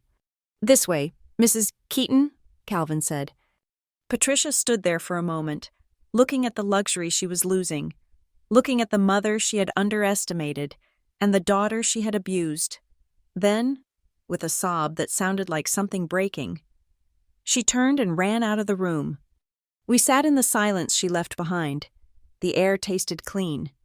"Well," Margaret said, sitting back down and smoothing her skirt, "that went better than I expected." I looked at the spreadsheet on the table. I looked at the new will. The war was over, and for the first time in history, the staff had won. The aftermath of the will reading was not the explosive shouting match I had anticipated. Instead, it was a fracturing, a slow and painful disintegration of the facade my mother had spent 30 years polishing. The silence in the house was heavy, broken only by the sound of suitcases being zipped and the murmur of desperate conversations in the hallways. I stayed in the living room with Margaret and Dana for a while, signing the initial paperwork for the trust. When I finally stepped out into the corridor, I found Patricia standing near the entryway, cornering Aunt Lorraine and Cousin Mark. My mother had composed herself. The tear-streaked face from the living room was gone, replaced by a look of frantic, wide-eyed earnestness. She was gripping Lorraine's arm with white knuckles. "You have to understand," Patricia was whispering, her voice urgent. "Nora has always been jealous. She played the victim card perfectly tonight. She planned this whole thing to humiliate me. She probably edited those videos. You know how technology is these days. You can make anyone look like they are saying anything." I stopped in the shadows of the staircase, watching, a part of me, the old part, the daughter who just wanted peace, wanted to step in and smooth it over. But the new Nora, the one who had driven away from the airport in a black sedan, stayed put. Aunt Lorraine pulled her arm away from Patricia's grip. It was not a violent motion, but it was definitive. "Patricia, stop," Lorraine said. Her voice was tired. "Margaret sent us the link to the full video file 10 minutes ago. I watched the whole dinner on my phone in the kitchen." "It is out of context," Patricia pleaded. "I was stressed." "I saw you mock her profession," Lorraine said, stepping back. "I saw you lie about the money, and I saw the airport footage. Patricia, there is no context in the world that justifies cutting the throat sign while canceling your own daughter's ticket home for Christmas." Cousin Mark, who usually avoided conflict at all costs, shook his head. "We are staying at the hotel tonight, Aunt Pat. We cannot stay here." "But the guest rooms are ready," Patricia cried, her voice rising in pitch. "We are family." "That is the problem," Lorraine said quietly. "We are family, and I do not think you know what that word means anymore." They picked up their bags and walked out the front door, leaving my mother standing alone in the foyer under the crystal chandelier she had bragged about renting. She looked small. She looked hollow. For the first time in my life, I did not feel the urge to fill her emptiness with my own energy. I turned to go check on Emma, but a hand touched my shoulder. It was Gary. My stepfather looked 20 years older than he had at dinner. His face was gray, and his eyes were red-rimmed. He smelled of scotch and fear. "Nora," he croaked. "Gary," I said. I did not call him Dad. I realized I had not called him Dad in years, and tonight, I certainly wasn't going to start. He led me into the small library off the main hall. He closed the door and leaned against it, as if his legs could no longer support his weight. "I didn't know," he said. "About the airport. I swear to you. Nora, she told me there was a glitch. She told me you decided to stay back because Emma was having a bad day." "But you knew about the rest, Gary," I said. My voice was calm, devoid of the anger I expected to feel. "You knew I paid for your heart medication. You knew I paid for the landscapers. You knew I cooked the food for the parties you hosted." He flinched. I know. And I am sorry. I wanted to keep the peace. You know how your mother gets. If I contradict her, it is hell for weeks. I just wanted a quiet life." Tears began to spill down his cheeks. Actual tears. I had never seen Gary cry. He was a man who prided himself on stoicism, on being the man of the house, even though Patricia ran everything. Now, facing the reality of living on a conditional stipend, facing the loss of his social standing, he was breaking down. "Please, Nora," he wept, wiping his nose with the back of his hand. "You have to talk to Margaret. She cannot cut us off like this. The club dues alone are due next month. If we lose the membership, everyone will know. We will be laughingstocks. I am an old man. I cannot start over."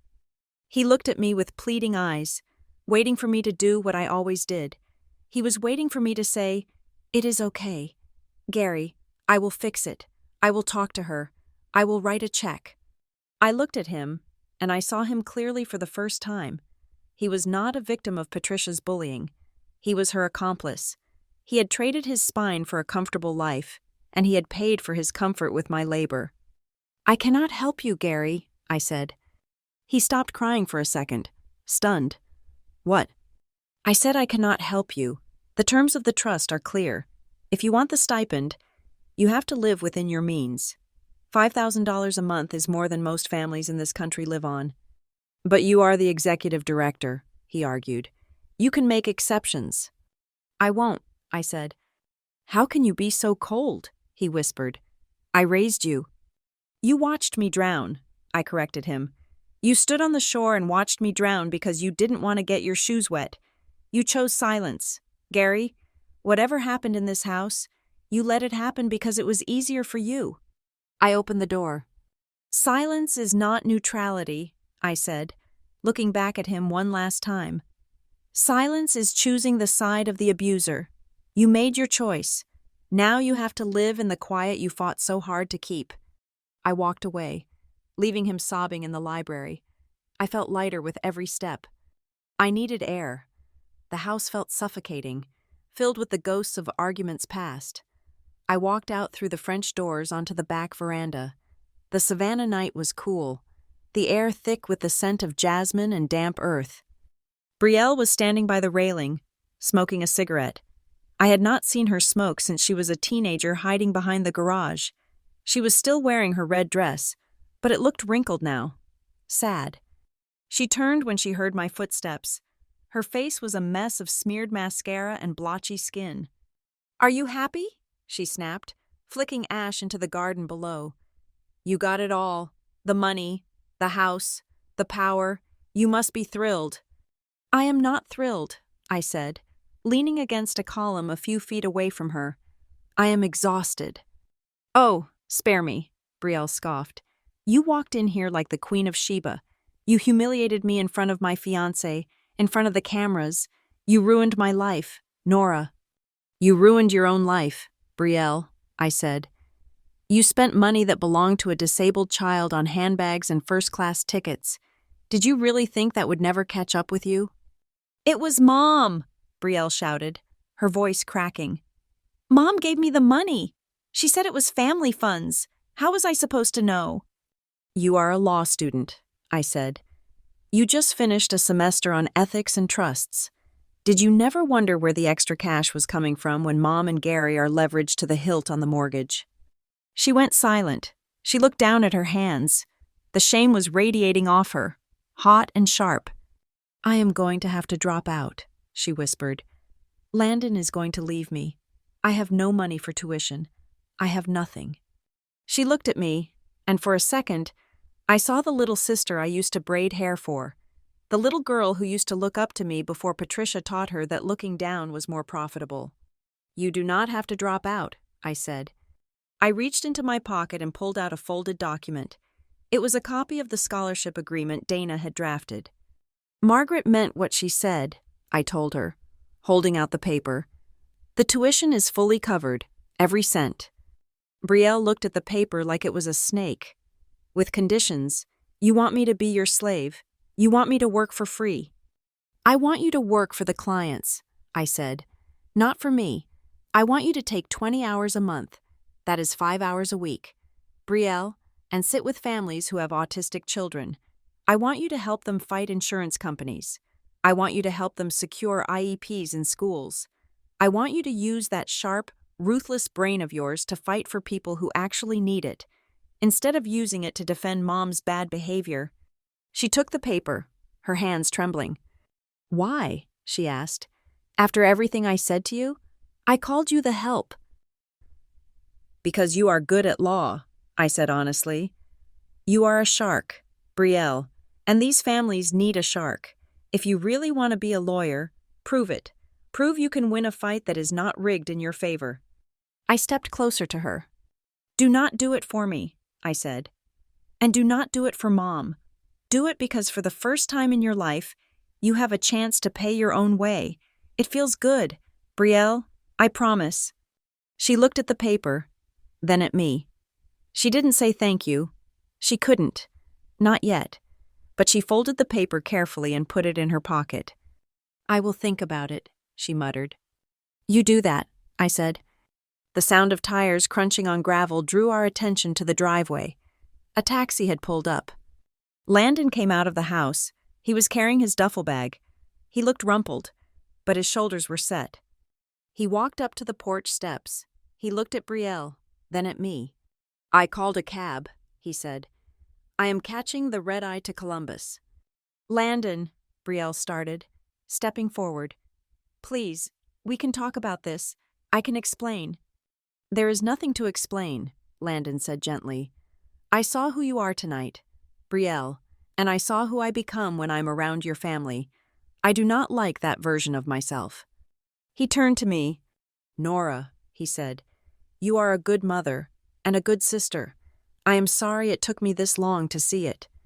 He nodded to Emma, who was watching from the window, and then he turned and walked down the steps. He got into the taxi without looking back. Brielle watched him go. She let out a sob, but she didn't run after him. She stood there, alone on the porch, with nothing but a scholarship offer and the wreckage of her entitlement. "He is gone," she whispered. "He made a choice," I said.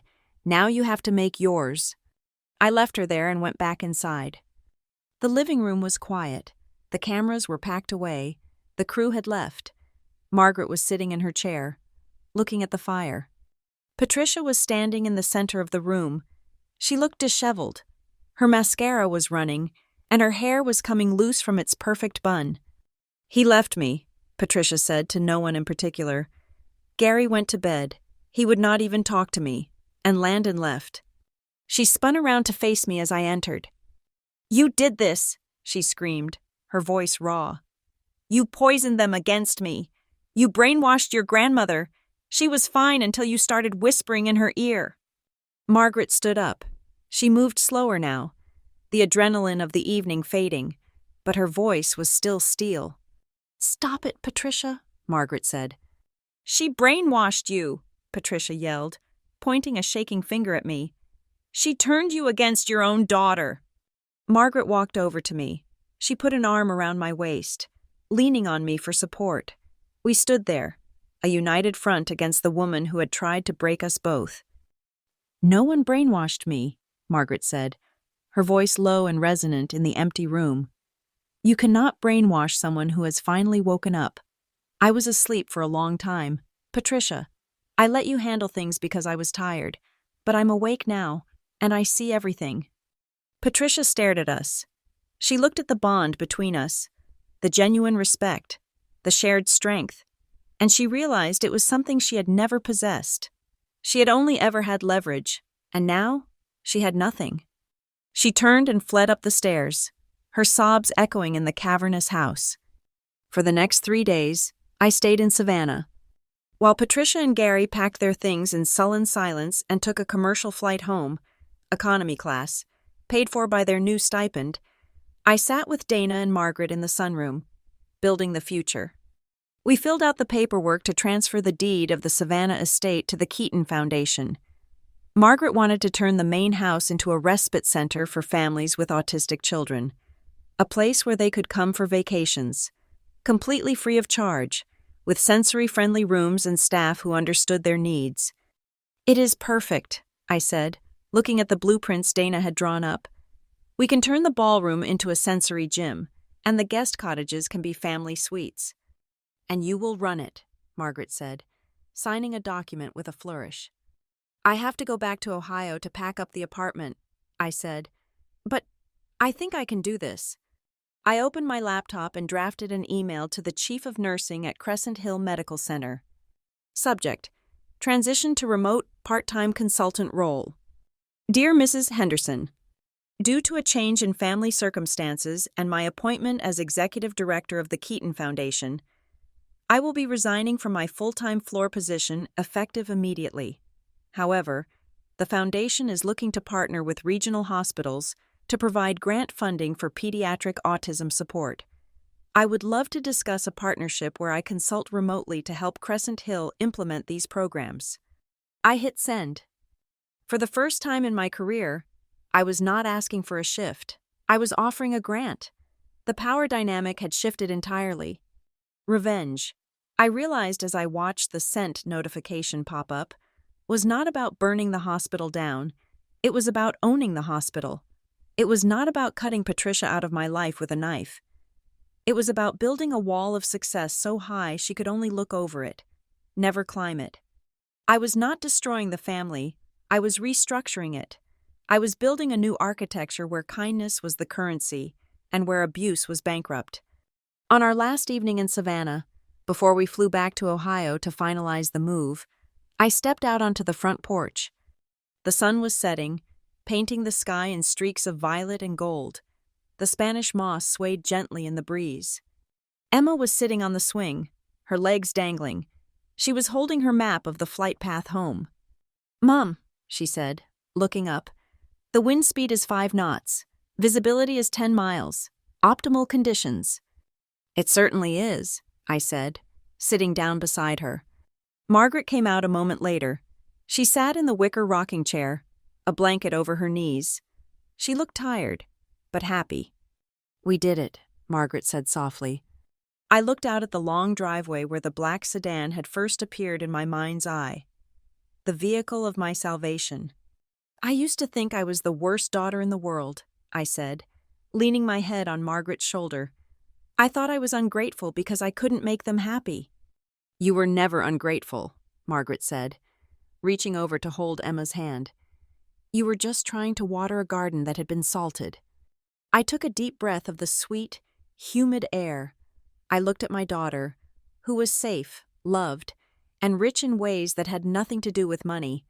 I looked at my grandmother, who had given me back my spine. I was not the help. I was the architect.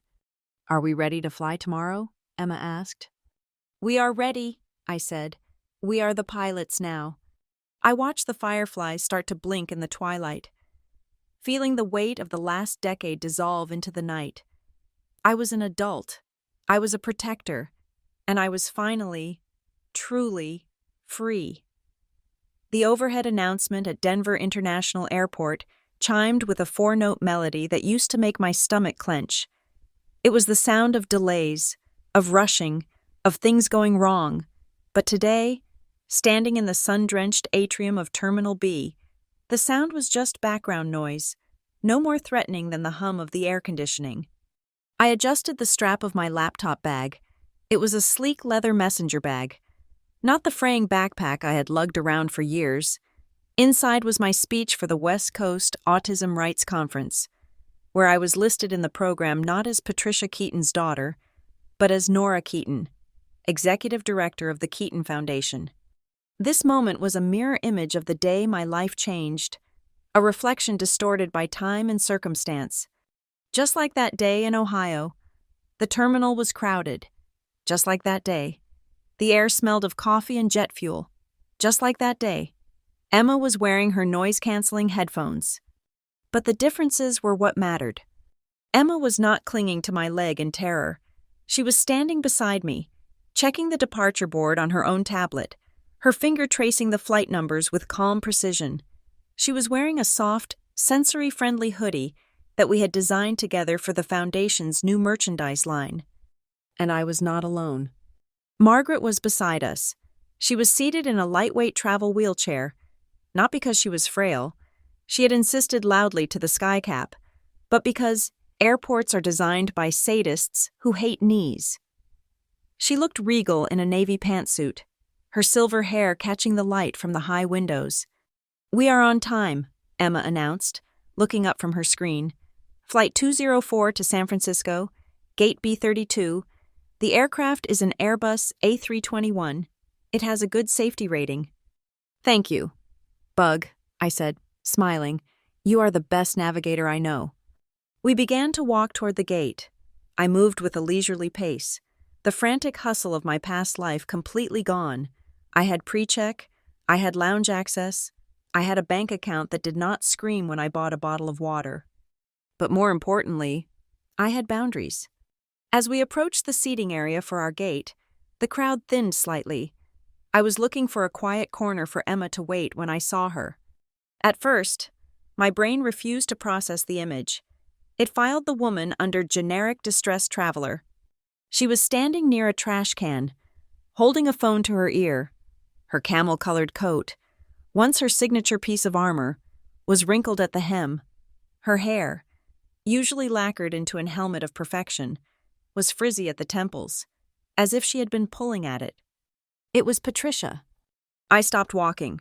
The physical reaction was instant, a cold spike of adrenaline in my gut. But unlike the panic attacks of the past, this sensation washed over me and then receded, leaving behind a cold, hard clarity. Margaret followed my gaze. She stopped her chair. She did not say a word. She just watched. I watched as two women walked past Patricia. I recognized them immediately. They were members of the Junior League in Ohio, women who used to drink Chardonnay in my mother's living room while I cleaned up their appetizers. Patricia lit up when she saw them. She lowered her phone.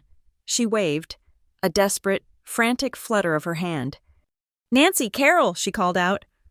The women did not stop. They did not even slow down. Nancy adjusted her scarf. looking pointedly at the ceiling, while Carol suddenly became fascinated by a Hudson News display. They walked right past her, giving her a wide berth, as if failure was contagious. I saw my mother's face crumble. It was a look of total social isolation.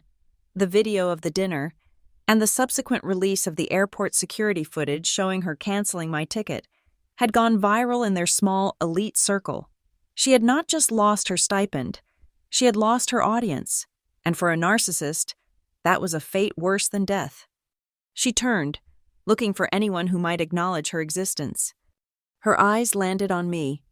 For a second, she looked like she might run away. Then, a flash of the old calculation crossed her face. She straightened her spine, smoothed her wrinkled coat, and began to walk toward us. I felt a protective instinct surge, but I did not step back. I stepped forward. I put myself physically between her and Emma. "Nora?" Patricia breathed as she got close. Her voice was breathless, pitched low. "Oh, thank God.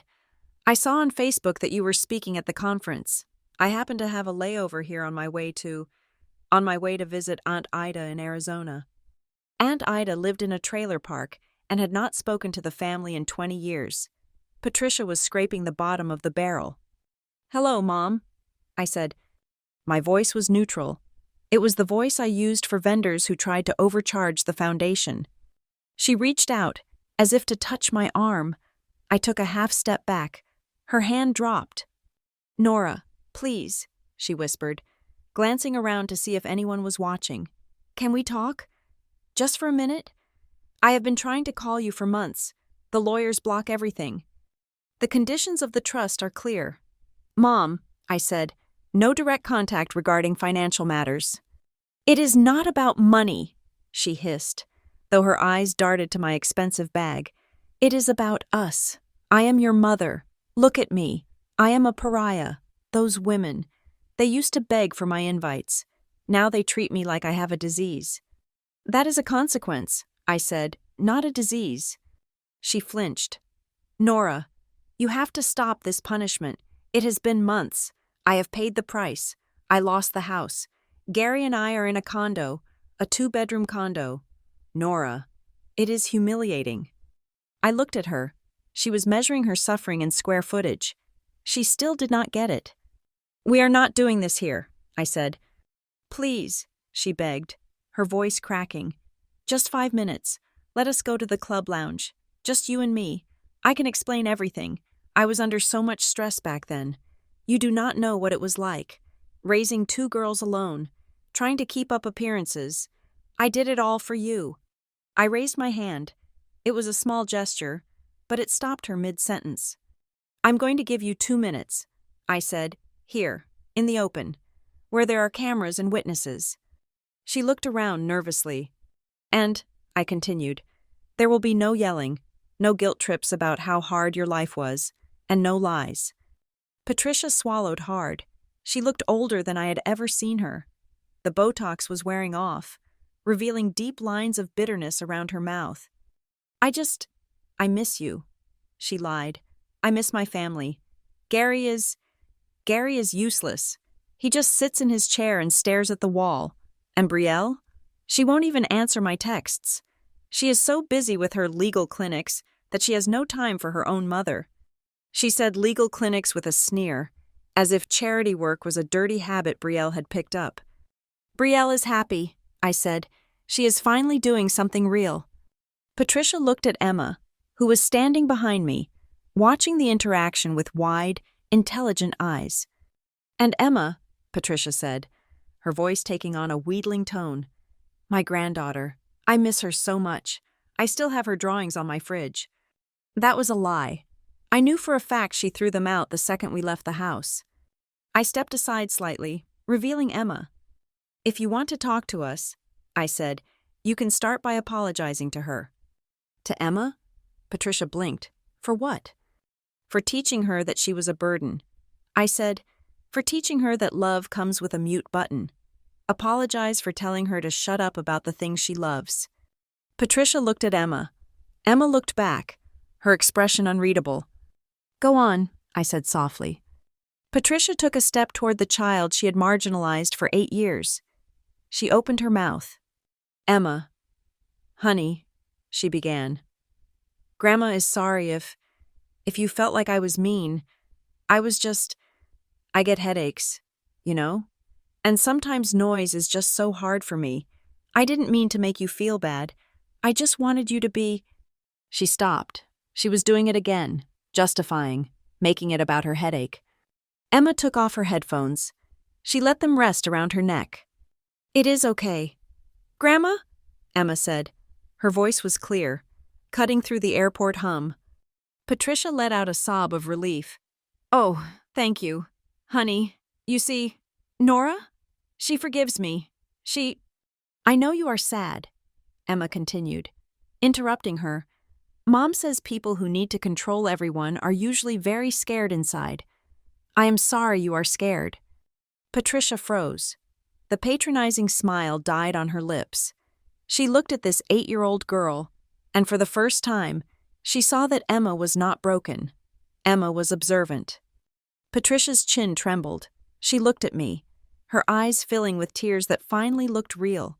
Not tears of manipulation, but tears of someone realizing they are naked in front of a crowd. "I am not scared," she whispered, but her voice broke. I am alone." She reached for me again. "Nora, please, I cannot do this anymore. I am drowning. Just let me come to the conference. Let me sit with you. Let people see us together. If they see you have forgiven me, they will stop shunning me." I looked at her. I saw the desperation, and I felt a ghost of the old guilt, the urge to fix it, to be the good daughter who smoothed over the cracks so Mommy wouldn't cry. But then I looked at Margaret, sitting in her wheelchair, watching me with fierce pride. I looked at Emma, who was safe and confident because I had finally built a wall around her. "I cannot do that. Mom," I said. "Why?" she wailed. "Why are you so cruel?" "I am not being cruel." I said, "I am being honest. You do not want a relationship with me. You want a PR stunt. You want to use my forgiveness as a shield to get your social standing back." I stepped closer to her. "Forgiveness is a process. Mom, it is not a gift I hand you at a boarding gate because you are lonely. You hurt us. You stole from us. You left us behind." Patricia sobbed, covering her face with her hands. "If you really want to change," I said, "go to therapy, real therapy, not a spa retreat. Learn why you need to crush people to feel tall. Respect the boundaries I set. Stop asking for money. Stop asking for validation." Margaret wheeled herself forward. The whine of her electric chair motor was the only sound in our small circle. She stopped in front of Patricia. "Mother," Patricia wept.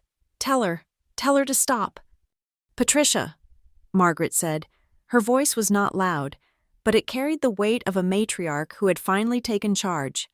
"This is the last time I will say this. Nora is not the one who broke this family."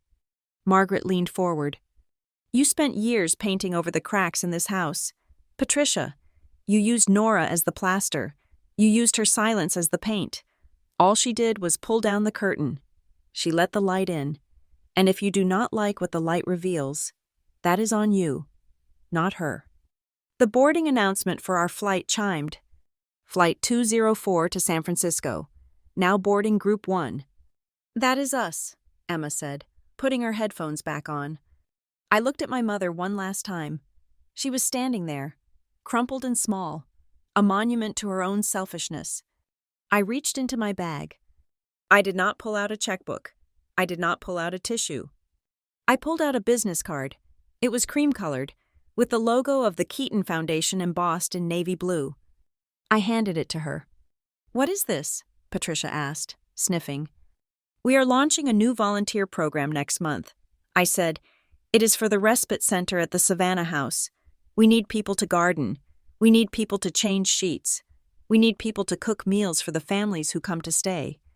Patricia looked at the card as if it were radioactive. "Manual labor?" "It is hard work," I said. "It is thankless work. It is the kind of work I did for you for 30 years. I looked her in the eye. "If you really want to understand who I am, Mom, if you really want to understand what it feels like to love someone by serving them, come do a shift. Do not do it for money. Do not do it for an audience.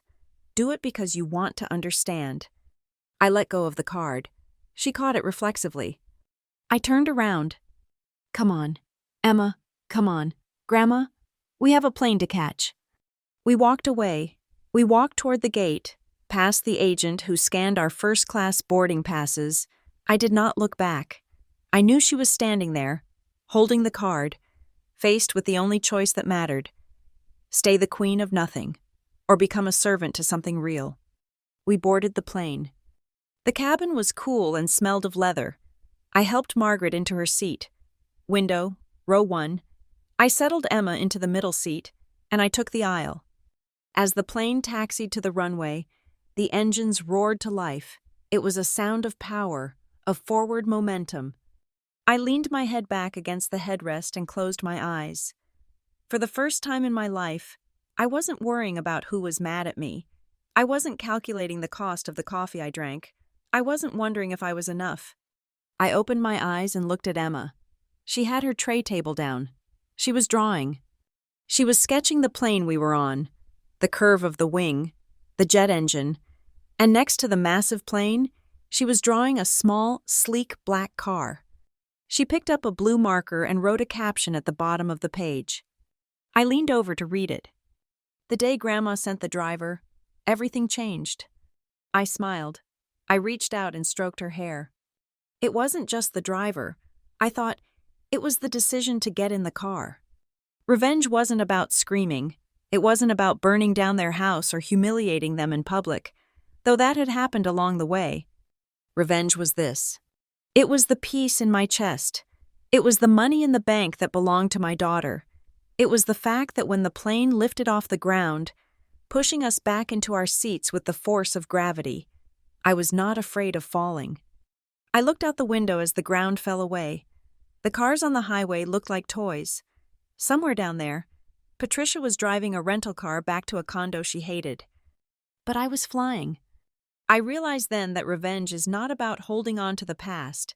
It is about taking the wheel of your own life, driving toward a horizon they said you could never reach, and never, ever looking in the rearview mirror to see if they are waving goodbye. I took Emma's hand. Ready for takeoff? I asked. Ready, she said. And we flew. Thank you so much for listening to the conclusion of They Left Me at the Airport. This journey with Nora has been emotional, and I hope it reminded you that you always have the power to take back control of your life. I would love to hear from you. Where are you listening to this story from right now? Are you in your car, at work, or maybe at an airport? Let me know in the comments below. I read every single one. So, if you enjoyed this series and want more stories about justice and family drama, please subscribe to the channel Lila Revenge Stories. Don't forget to like this video and hit that hype button so more people can hear Nora's story. See you in the next one.